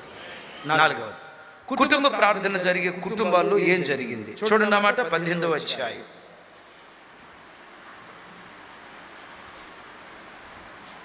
17వ వచనం. అప్పుడు యెహోవా, నేను చేయబో కార్యము అబ్రహామునకు దాచెదనా? అబ్రహాము నిశ్చయముగా బలము గల గొప్ప జనమగును. అతని మూలముగా భూమిలోని సమస్త జనములను ఆశీర్వదింపబడును. ఎట్లనగా యెహోవా అబ్రహామును గూర్చి చెప్పినది అతనికి కలుగజేయనట్లు తన తర్వాత తన పిల్లలను తన ఇంటివారును నీతి న్యాయములు జరిగించుచు యెహోవా మార్గమును గైకొనుటకు అతడు వారికి ఆజ్ఞాపించినట్లు నేను అతన్ని నెరిగి ఉన్నానెను. చాలు. 17వ వచనం ప్రారంభం చదవండి. అప్పుడు యెహోవా, నేను చేయబో కార్యము అబ్రహామునకు దాచెదనా? రైట్, నా వైపు చూడండి. నేను చేయబోవు కార్యము అబ్రహామునకు దాచెదనా అని చెప్పి దేవుడు దాచకుండా అబ్రహాము జీవితంలో ఏం జరిగించబోతున్నాడు దేవుడు చెప్పాడు. విచిత్రం తెలుసా? ఆ తర్వాత సొదొమ గొమొర్రాలో ఏం జరగబోతుందో దేవుడు చెప్పాడు. తన కుటుంబంలో ఏం జరగబోతుందో చెప్పాడు. వెరీ నెక్స్ట్ లోతుంటున్న ప్రాంతం సొదొమ గొమొర్రాలో ఏం జరగబోతుందో దేవుడు అబ్రహాముకు చెప్పాడు. ఎందుకో తెలుసా? ఏ కుటుంబంలో కుటుంబ ప్రార్థన జరుగుతుందో ఆ ఇంట్లో రేపేం జరగబోతుందో ఈ రోజే దేవుడు కళ ద్వారా దర్శనం ద్వారా బయలుపరుస్తాడు. పెద్దగా చెప్తాం ఆమేన్. కళ ద్వారా దర్శనం ద్వారా దేవుడు బయలుపరుస్తాడు. ఈరోజు నీ కళ్ళ ముందు కనపడుతున్న చిన్న బిడ్డ, నీ ఒళ్ళో పెట్టుకున్న చిన్న బిడ్డ, నువ్వు స్తన్యపానాలు త్రాగిస్తున్న నీ పసిబిడ్డ ఉంది. ఆ పసిబిడ్డను చూసి భవిష్యత్తులో ఏం కాబోతుందో ఈ రోజు నువ్వు చెప్పగలుగుతావు. 20 సంవత్సరాల తర్వాత భవిష్యత్తు ఈ రోజే నువ్వు చెప్పగలుగుతావు. అబ్రహాముకి ఇంకా సంతానం పుట్టలేదు. ఇదే అధ్యాయంలో రాయబడింది. అయ్యో చెప్పాలి సార్, అబ్రహాముకి సంతానం పుట్టింది ఏ అధ్యాయంలో చెప్పాలి? 21లో కదా. ఇదే అధ్యాయం 18వ అధ్యాయంలో ఏమంటాడు తెలుసా? అబ్రహాము నిశ్చయముగా బలము గల గొప్ప, అసలు మాట చూడు, అబ్రహాము నిశ్చయముగా బలము గల, పెద్దగానండి మరోసారి, అబ్రహాము నిశ్చయముగా బలము గల, నా చేతులెత్తి దీవిస్తున్న నీ కుటుంబాన్ని కూడా దేవుడు ధన్యం చేసి నీలో నుండి బలము గల గొప్ప జనాంగాన్ని దేవుడు ఉద్భవించును గాక. బలమైన గొప్ప జనాంగాన్ని దేవుడు లేవనెత్తునుగాక. యేసయ్యకే మహిమ కలుగునుగాక. అబ్రహాము జీవితంలో రేపేం జరగబోతుందో, రేపేం కాదు భవిష్యత్తును కూడా దేవుడు చెప్పాడు. ఏమన్నాడు? అబ్రహాము నిశ్చయముగా బలము గల గొప్ప జనమగును, అతని సంతానం ఆకాశ నక్షత్రముల వలె. ఓ రోజు దీనికి జయరాజయ్య గారు భలే చెప్తారు. దేవుడు అన్నారు కదా అబ్రహామును ఒకసారి పిలిచి, అబ్రహామా ఆకాశ నక్షత్రాలను లెక్కించు. 1, 2, 3 లెక్కేసే లోపు లెక్క తప్పిపోయింది, నేను లెక్కేలేనయ్యా. ఆకాశ నక్షత్రాలను లెక్కించగలవా? లెక్కించలేను. లెక్కించలేనంత జనాంగం నీలో నుంచి పుట్టిస్తా. సొక్కలు చూపించేవాడట దేవుడు.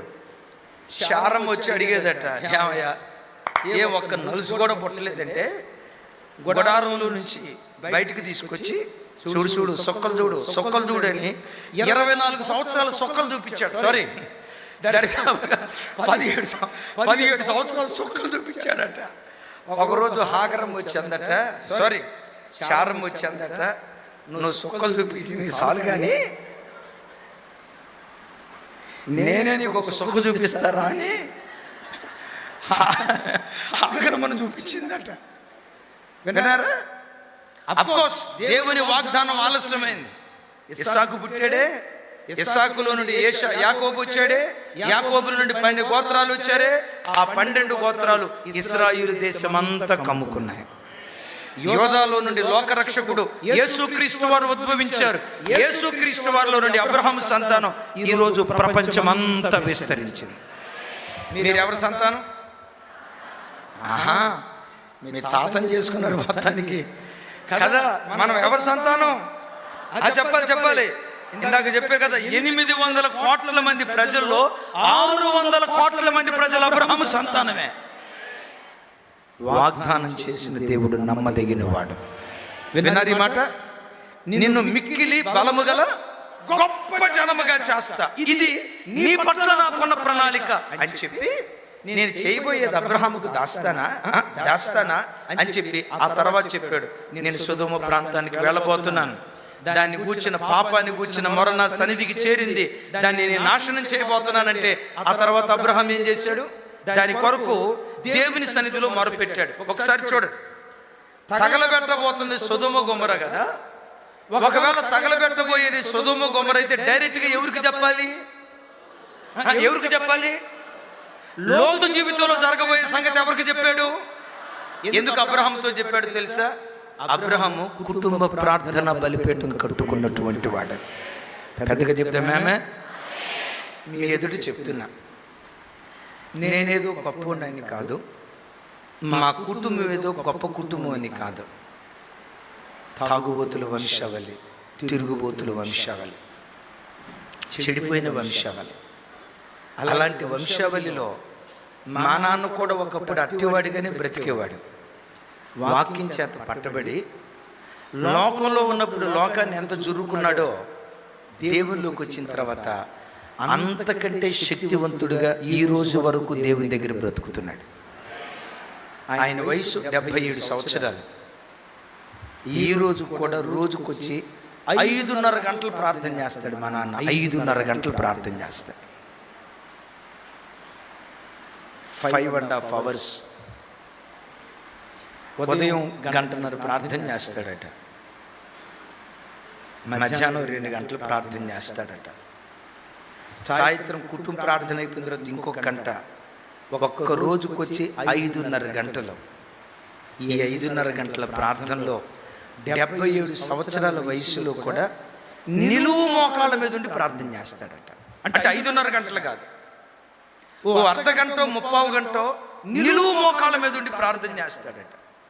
ఈ కాలపు యవన పిల్లలు ఉన్నారు కదా, ప్రార్థన చేద్దామని అంటంతో బాసా పట్లు వేసుకొని ఆసన వేసినట్టు మోకరించే తరం లేదు. ఆ పాత తల్లులు పెద్ద తల్లులు ఉన్నారే, ఈ వయసులో కూడా మోకాళ్ళ నొప్పి ఉన్న ఎన్నో బలహీనతలున్నా శరీరాన్ని నలగొట్టుకోవాలి. ఎంత నలగొట్టుకుంటామో అంత వెలుగుతామని చెప్పి ఆ వయసులో ఉన్న తల్లులు శరీరాన్ని నలగొట్టుకుంటారు. కానీ యవన పిల్లల ప్రార్థన అంటే చాలు చక్కగా బాస్పట్లు వేసుకుంటారు. అందరూ కళ్ళు మూసుకుంటే మా ఊడు కొట్లు గుబ్బిలాగా కళ్ళు తెరిచి మొత్తం చూస్తాడు. మరే కళ్ళు మూసుకోరంటే ఏమడుగుతాడు తెలుసా? ప్రార్థనలో కళ్ళు మూసుకోమని బైబిల్లో ఎక్కడ రాసింది? రెఫరెన్స్ చూపించు. చూసారా? ఈ రోజుకి దేవుని కృప 5:30 గంటలు ప్రార్థన చేస్తాడు.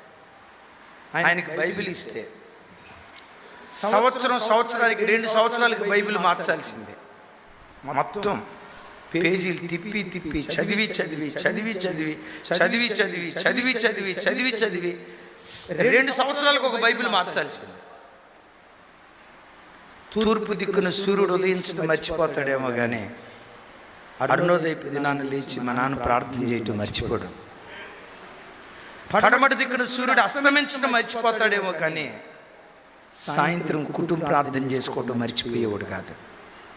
నేనంట ఒక పక్క పల్లెటూరులో పుట్టి పెరిగిన నన్ను ఈరోజు కృపగల దేవుడు ప్రపంచానికి పరిచయం చేయటానికి దేవుని ప్రణాళిక ఒకటైతే, దేవుడు నాకు ఇచ్చిన మంచి సంఘం, నాకు ఇచ్చిన నా బిడ్డలో మంచి బిడ్డలో దేవుడు నాకు ఇచ్చిన జీవిత భాగస్వామి మంచి భక్తి కలిగిందైతే, వాటితో పాటు కొంచెం ఏదో వేడి నీళ్ళకి చన్నీళ్ళు అంటారు చూసారా, నా తల్లిదండ్రుల ప్రార్థన ఊరు పేరు లేని నన్ను ఈరోజు నిలవబెట్టడానికి దేవుడు కృప చూపించాడు.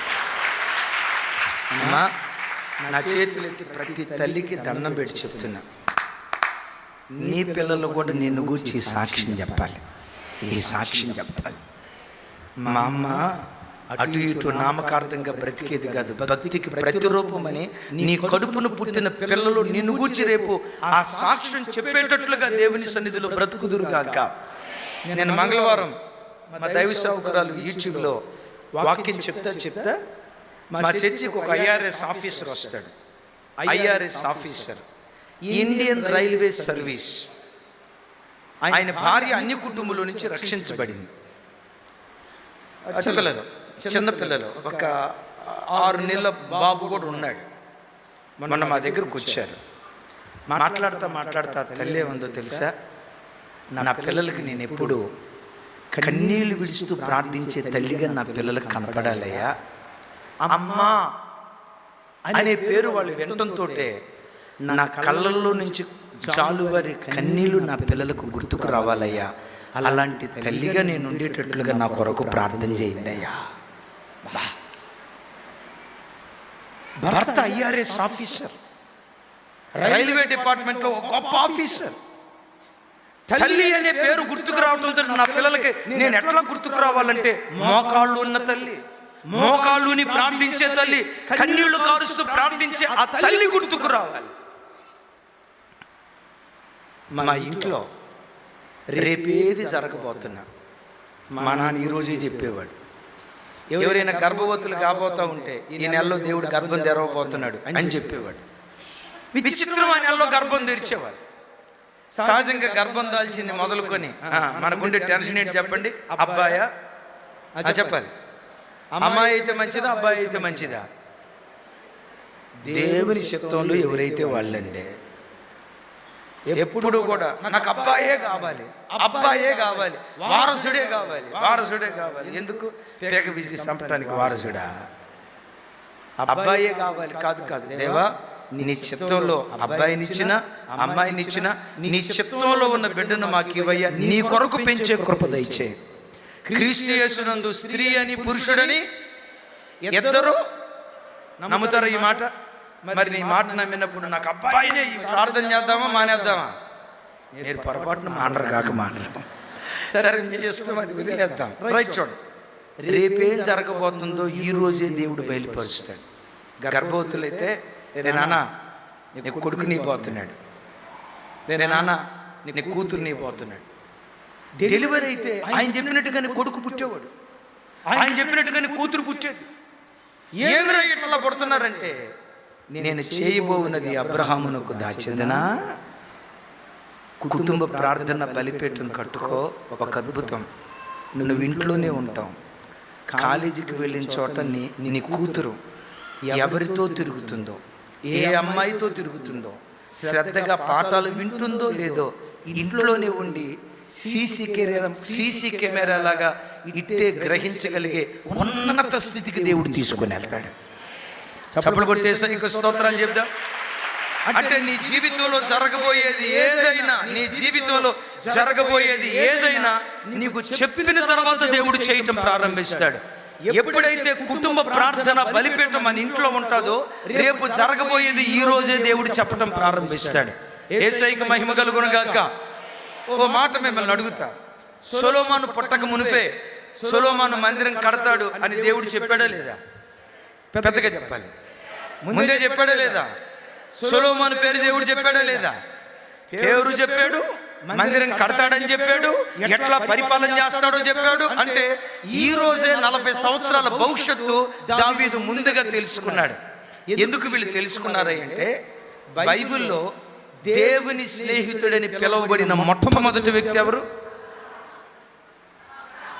చూసారా, పప్పులో కాలేశారు, దావీదు అన్నారు. ఎవరు చెప్పండి? దేవుని స్నేహితుడని పిలువబడిన మొట్టమొదటి వ్యక్తి అబ్రహాం. అమ్మా, యేసయ్యను స్నేహితునిగా చేసుకుని రోజు కుటుంబ ప్రార్థన చేసుకోండి.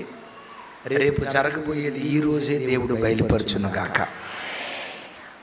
ఆఖరి మాట కుటుంబ ప్రార్థన జరిగించుకున్న అబ్రహాము కుటుంబంలో నుంచి ఎవరు వచ్చారో తెలుసా? విశ్వాస వారసులు బయలుదేరారు. ఇప్పుడు నేను చెప్పిన 4 విషయాల కంటే ఇప్పుడు నేను చెప్పబోయే ఈ 5వ విషయం నా ప్రాణం. అబ్రహాము వంశావళిలో నుండి విశ్వాస వారసత్వం బయలుదేరి. హెబ్రీ గ్రంథకర్త అబ్రహాము విశ్వాసాన్ని గురించి మాట్లాడుతూ ఇలా అంటాడు. చూడండి ఒకసారి, నేను టక్క రెఫరెన్స్లు చెప్తాను. 11వ అధ్యాయం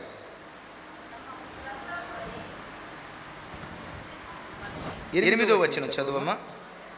అబ్రహాము పిలువబడినప్పుడు విశ్వాసమును బట్టి ఆ పిలుపునకు లోబడి. 17వ వచనం అమ్మా. అబ్రహాము శోధింపబడి విశ్వాసమును బట్టి ఇస్సాకును బలిగా అర్పించెను. 20వ వచనం. విశ్వాసమును బట్టి ఇస్సాకు జరగబోవు సంగతి. 21వ వచనం. విశ్వాసమును బట్టి యాకోబు అవసాన కాలమందు యోసేపు కుమారులలో 22వ వచనం. యోసేపు తనకు అవసాన కాలం సమీపించినప్పుడు విశ్వాసమును బట్టి ఇశ్రాయేలు. రైట్, ఇక్కడ ఆగుతా. అబ్రహాము విశ్వాసమును బట్టి అని రాస్తుంది కదా. ఆ తర్వాత నా వైపు చూడాలి. ఇస్సాకును బట్టి ఏమని రాస్తుంది? ఇస్సాకు విశ్వాసమును బట్టి. రైట్. యాకోబును గురించి రాసేటప్పుడు యాకోబు విశ్వాసమును బట్టి. రైట్. యోసేపును గురించి రాసేటప్పుడు ఏమని రాస్తుంది?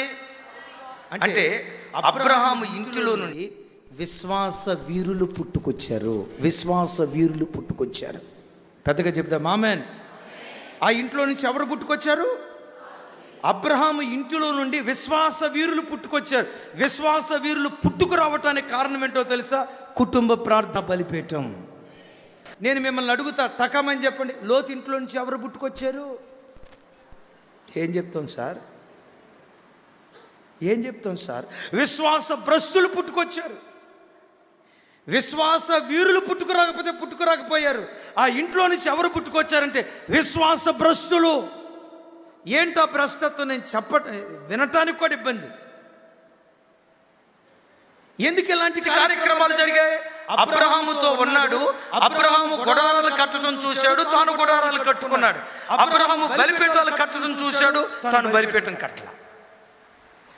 గుడారాలు కట్టుకోవటం నేర్చుకున్నాడు కానీ బలిపీఠాలు కట్టుకోవటం నేర్చుకోవాలి. సంగమా, నీ కుటుంబంలో కుటుంబ ప్రార్థన బలిపీఠం లేకపోతే లోతు కుటుంబాలు ఎలా అయిపోయాయో, వావి వరసలు తప్పి అక్రమంలో లోతు కుటుంబీకులు ఎలా బ్రతుకుతూ వచ్చారో, ఆ వంశవృక్షం ఎట్లా శిథిలమైపోయిందో, కుటుంబ ప్రార్థన లేకపోతే మన ఇళ్ళ శిథిలమైపోయేటువంటి ప్రమాదం ఉంది.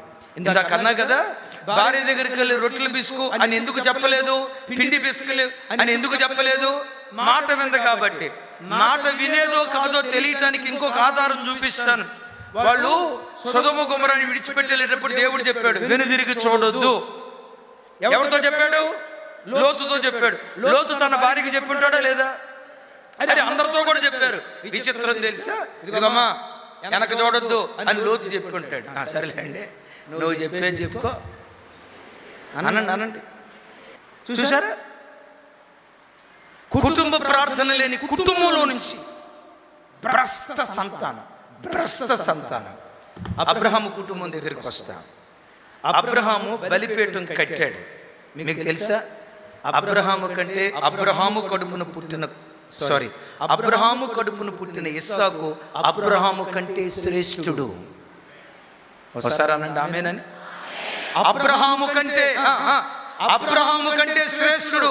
ఎలాగో భాషలో చెప్పాలంటే ఎంతమంది భార్యలు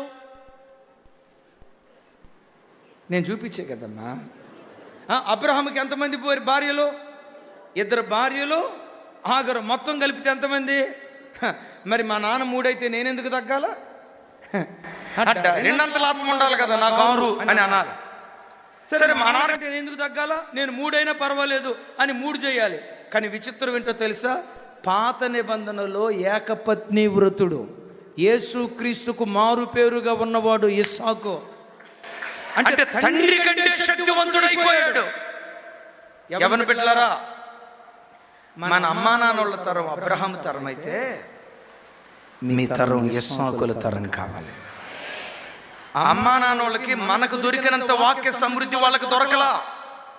ఈ రోజు ఎంతమంది సేవకులు వాక్యం విడమర్చి చెప్పినట్లుగా మన అమ్మా నాన్నల కాలంలో ఇంత సత్యవాక్యాన్ని బోధించే వాళ్ళు లేరు.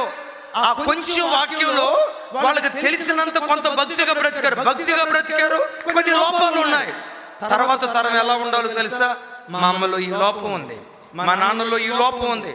వాళ్ళ కడుపును పుట్టిన నేను ఏ లోపము లేని కుమార్తెగా దేవుని కొరకు నేను బ్రతకాలి, ఏ లోపము లేని కుమారుడుగా నేను బ్రతకాలని 2వ తరం రోషము అనే తరంగా మార్చబడాలి. ఎందుకో తెలుసా? మొదటి తరం మీద ఉన్న ఆత్మ కంటే దేవుని ఆశ ఎప్పుడు, నమ్మండి మాట, దేవుని ఆశ ఎప్పుడు మీ తల్లిదండ్రులను దీవించిన దానికంటే నిన్ను ఎక్కువగా దీవించాలని దేవుడు కోరుకుంటాడు. అదే చెప్తాను ఈరోజు ఈ సండే నా సొంత మాట చెప్పట్ల, లేఖన ఆధారం చెప్తున్నాను.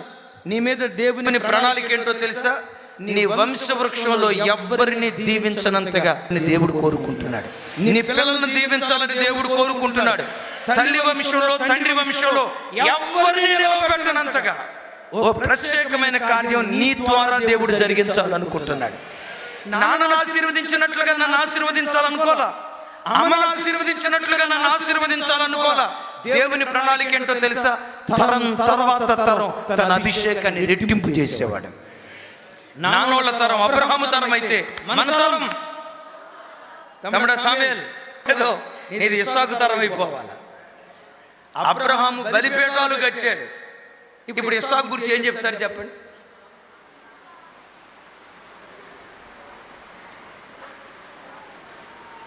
అబ్రహాము బలిపీఠాలు కట్టాడు.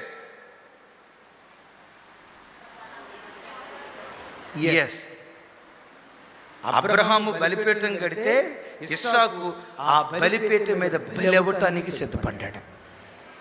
మీకు అర్థం కాలేదు ఈ మాట, అందుకని మెల్లిగా అన్నారు. బలిపీఠం కట్టడం గొప్ప విషయమా, బలి అయిపోవటం గొప్ప విషయమా? ఏమంటే బలిపీఠం కట్టడం ఎవరైనా కడతారు. ఇస్సాకు దగ్గరకు వచ్చేసరికి నానా నేను బలైపోతానని బలైపోవటానికి దేవుని సన్నిధిలో సిద్ధపడ్డాడు. అంటే అబ్రహాము సమర్పణ కంటే ఇస్సాకు సమర్పణ సాటి లేనిది. గట్టిగా చెప్దాం హల్లెలూయా, గట్టిగా చెప్దాం హల్లెలూయా. రైట్, బైబిల్లో యాకోబు ఉన్నాడు. యాకోబుకి ఎంతమంది భార్యలు? సరే, 2 చంపేసినట్టున్నారు. మొత్తం ఇద్దరు భార్యలు, మొత్తం 4. వాళ్ళ కడుపును పుట్టిన యోసేపు ఉన్నాడే, యోసేపుకి ఎంతమంది భార్యలు? అసలు పాత నిబంధనలో యోసేపు పరిశుద్ధత చూస్తే ఇలాంటి బ్రతుకు ఒక్కరోజు బ్రతికి చచ్చిపోయినా పర్వాలేదు అన్నట్లుగా.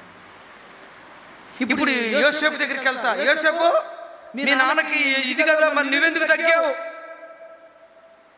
తెలిసి తెలియని కాలంలో, వాక్యం అంతగా వారికి దొరకని కాలంలో ఆ కొంచెం భక్తిగా బ్రతికారు.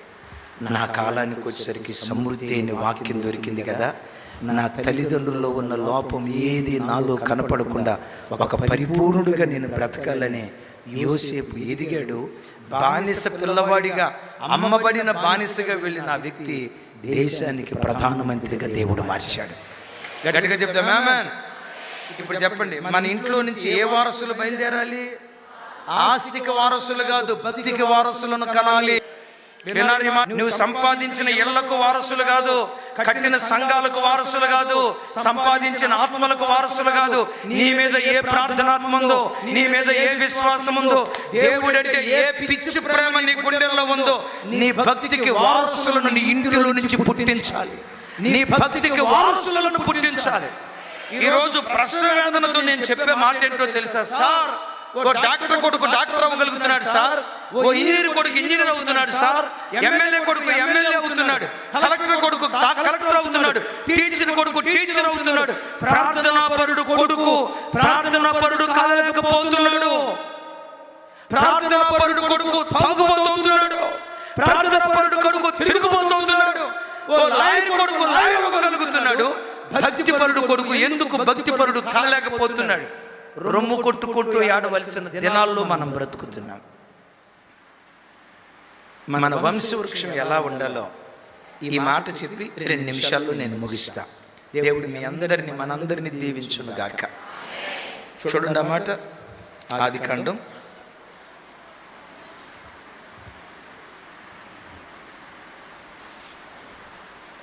6వ అధ్యాయం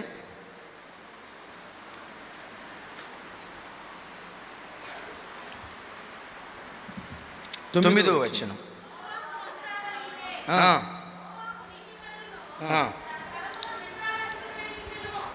చాలమ్మా, థ్యాంక్ యూ. నాతో కలిసి చెప్పండి, నోవాహు వంశావళి ఇదే. నోవాహు నీతిపరుడును నిందారహితుడును దేవునితో కూడా నడిచినవాడు. ఒకసారి నా వైపు చూస్తారా? చదవబడిన మాట మీకు ఏమైనా గ్రామటికల్ మిస్టేక్ ఉన్నట్లుందా, లేకపోతే కరెక్ట్గా ఉన్నట్లుందా? ఇంకోసారి చెప్తాను. నోవాహు వంశావళి ఇదే. అతడు నీతిపరుడు నిందారహితుడు దేవునితో కూడా నడిచినవాడు. ఈ పదజాలం కరెక్ట్గానే ఉందా? మీకు ఏమైనా లోపం ఉన్నట్లు అనిపిస్తుందా? అమ్మా అమ్మా, అది లోపమా? నేను అనే మాట ఏంటంటే, ఇందులో ఏదైనా మిస్టేక్ ఉందేమో అనేటట్లుగా మీకు ఏదైనా అనిపించిందా? జాషువా జ్యోతి గారు, నోవాహు వంశావళి ఇదే. వంశావళిని దేన్ని అంటారు? వాళ్ళ నాన్న పలానా, వాళ్ళ తాత పలానా, వాళ్ళ ముత్తాత పలానా, వాళ్ళకు పుట్టిన కొడుకు పలానా, వాళ్ళ మనవ సంతానం పలానా, వాళ్ళ ముని మనవ సంతానం పలానా. దీని గురించి ఏమంటారు? వంశావళి అంటారు కదా. సామ్యూయల్ ఫిన్నై గారు, అయ్యగారు మీ పేరు సామ్యూయల్ ఫిన్నై గారు, నాన్నగారి పేరు ఐజాక్ గారు. ఐజాక్ గారు నాన్నగారి పేరు అయ్యా డానియల్ గారు. డానియల్ గారు నాన్నగారి పేరు ఇక అంతవరం బాదు. సరే, డానియల్ గారి కొడుకు ఐజాక్ గారు, ఐజాక్ గారి కొడుకు ఫిన్నీ సామ్యూయల్ గారు, సామ్యూయల్ అయ్య గారి కొడుకు ఎవరో. దీన్ని ఏమంటారు? అదే అదే అదే బాబు, దీన్ని ఏమంటారు? నీ పేరు డెన్నిస్. ఓకే, డెన్నిస్ తమ్ముడు. ఇది వంశావళి అంటారు. వంశావళి చెప్పేటప్పుడు ఈ పదజాలం రావాలి. డానీ గారి కొడుకు ఐజాక్ గారు, ఐజాక్ గారి కొడుకు ఫిన్నీ గారు, ఫిన్నీ గారి కొడుకు డెన్నిస్. ఇది సామ్యూయల్ గారు వంశావళి అని అంటే బాగుంటది. కానీ ఇక్కడ ఏమని రాస్తుంది? నోవాహు వంశావళి ఇదే.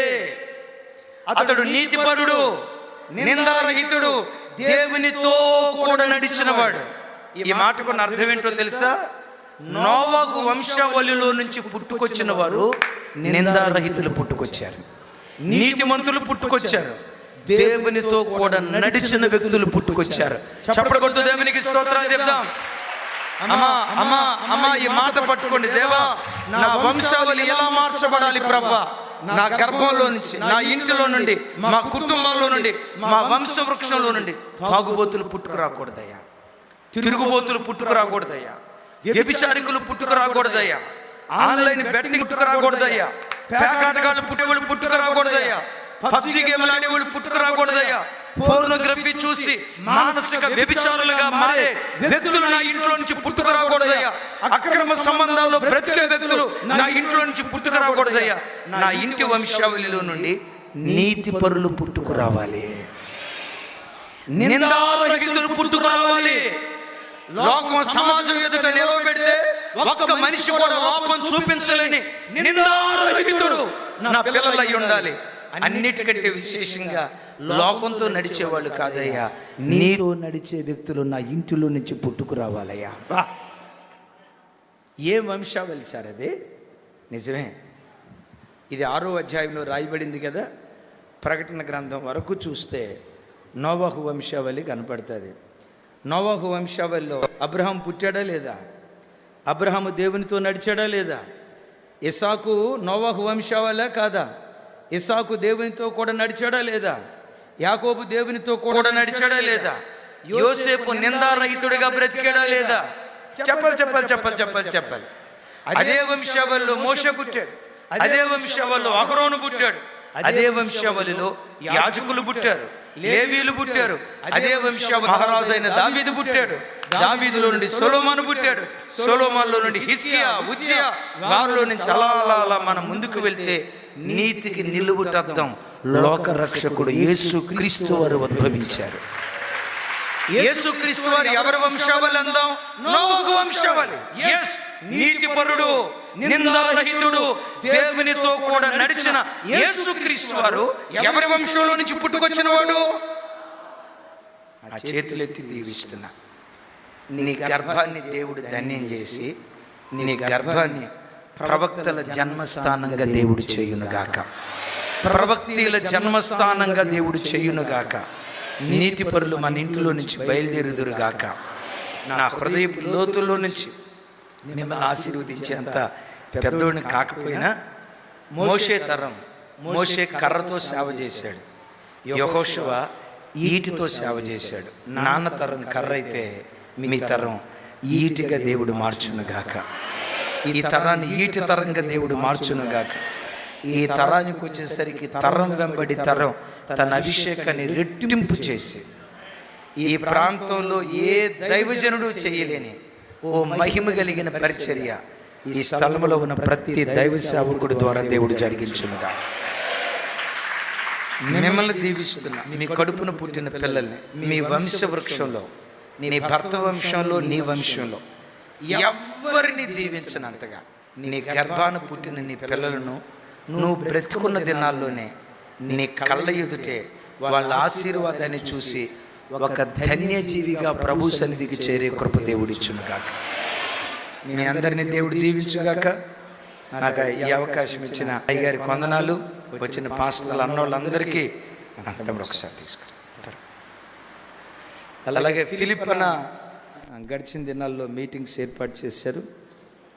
ఒక చిన్న మనవి, నేను ఇక్కడికి వచ్చేటప్పుడు కొంతమంది ఫోన్ చేశారట చర్చిల బిడ్డలకి. పరిశుద్ధాత్మ ప్రేరేపణతో ఈ పుస్తకాలు నేను రాశాను. అరణ్య యాత్ర, ఇది పరలోక యాత్ర. ఇజ్రాయేలీలు ఐగుప్తు దాస్యత్వం నుంచి కనానుకు వెళ్ళే వరకు 42 మజిలీలు, ఆ 42 స్థలాల వివరాలు ఈ 2 పుస్తకాల్లో ఉంటాయి. ఇది బయట ఎక్కడ బుక్ స్టాల్లో దొరకదు. ఈరోజు వస్తా కొందరు ఫోన్ చేసి అడిగితే తీసుకురావటం జరిగింది. కావలసిన వాళ్ళు కొని తీసుకుని చదివి ఆత్మీయంగా బలపడగలరని ప్రేమతో తెలియచేస్తూ ప్రతిరోజు 5 గంటలకి 20-30 నిమిషాల నిడివితో మ్యాక్సిమం 30 నిమిషాల్లోపు లేవటంతో దేవుని వాక్యం వినాలని ఎర్లీ మార్నింగ్ మెసేజెస్ అప్లోడ్ చేస్తూ ఉన్నాం. వినని వాళ్ళు వినండి. మీకు తెలిసిన వాళ్ళకి ఆ వాక్యం సబ్స్క్రైబ్ చేసుకొని షేర్ చేయగలరని ప్రేమతో మనవి చేస్తూ కృపా సమాధానాలు మనందరికీ తోడై ఉండును గాక. ఆమెన్. ఇంతవరకు ఓపికతో విన్నందుకు మీకు అందరికీ కృతజ్ఞతలండి. ఇంతవరకు నా ఛానల్ సబ్స్క్రైబ్ చేసుకోకపోతే దయచేసి సబ్స్క్రైబ్ చేసుకోండి, లైక్ చేయండి, షేర్ చేయండి. ఇంకా లేటెస్ట్ వీడియోల కోసం బెల్ ఐకాన్ మీద క్లిక్ చేయండి.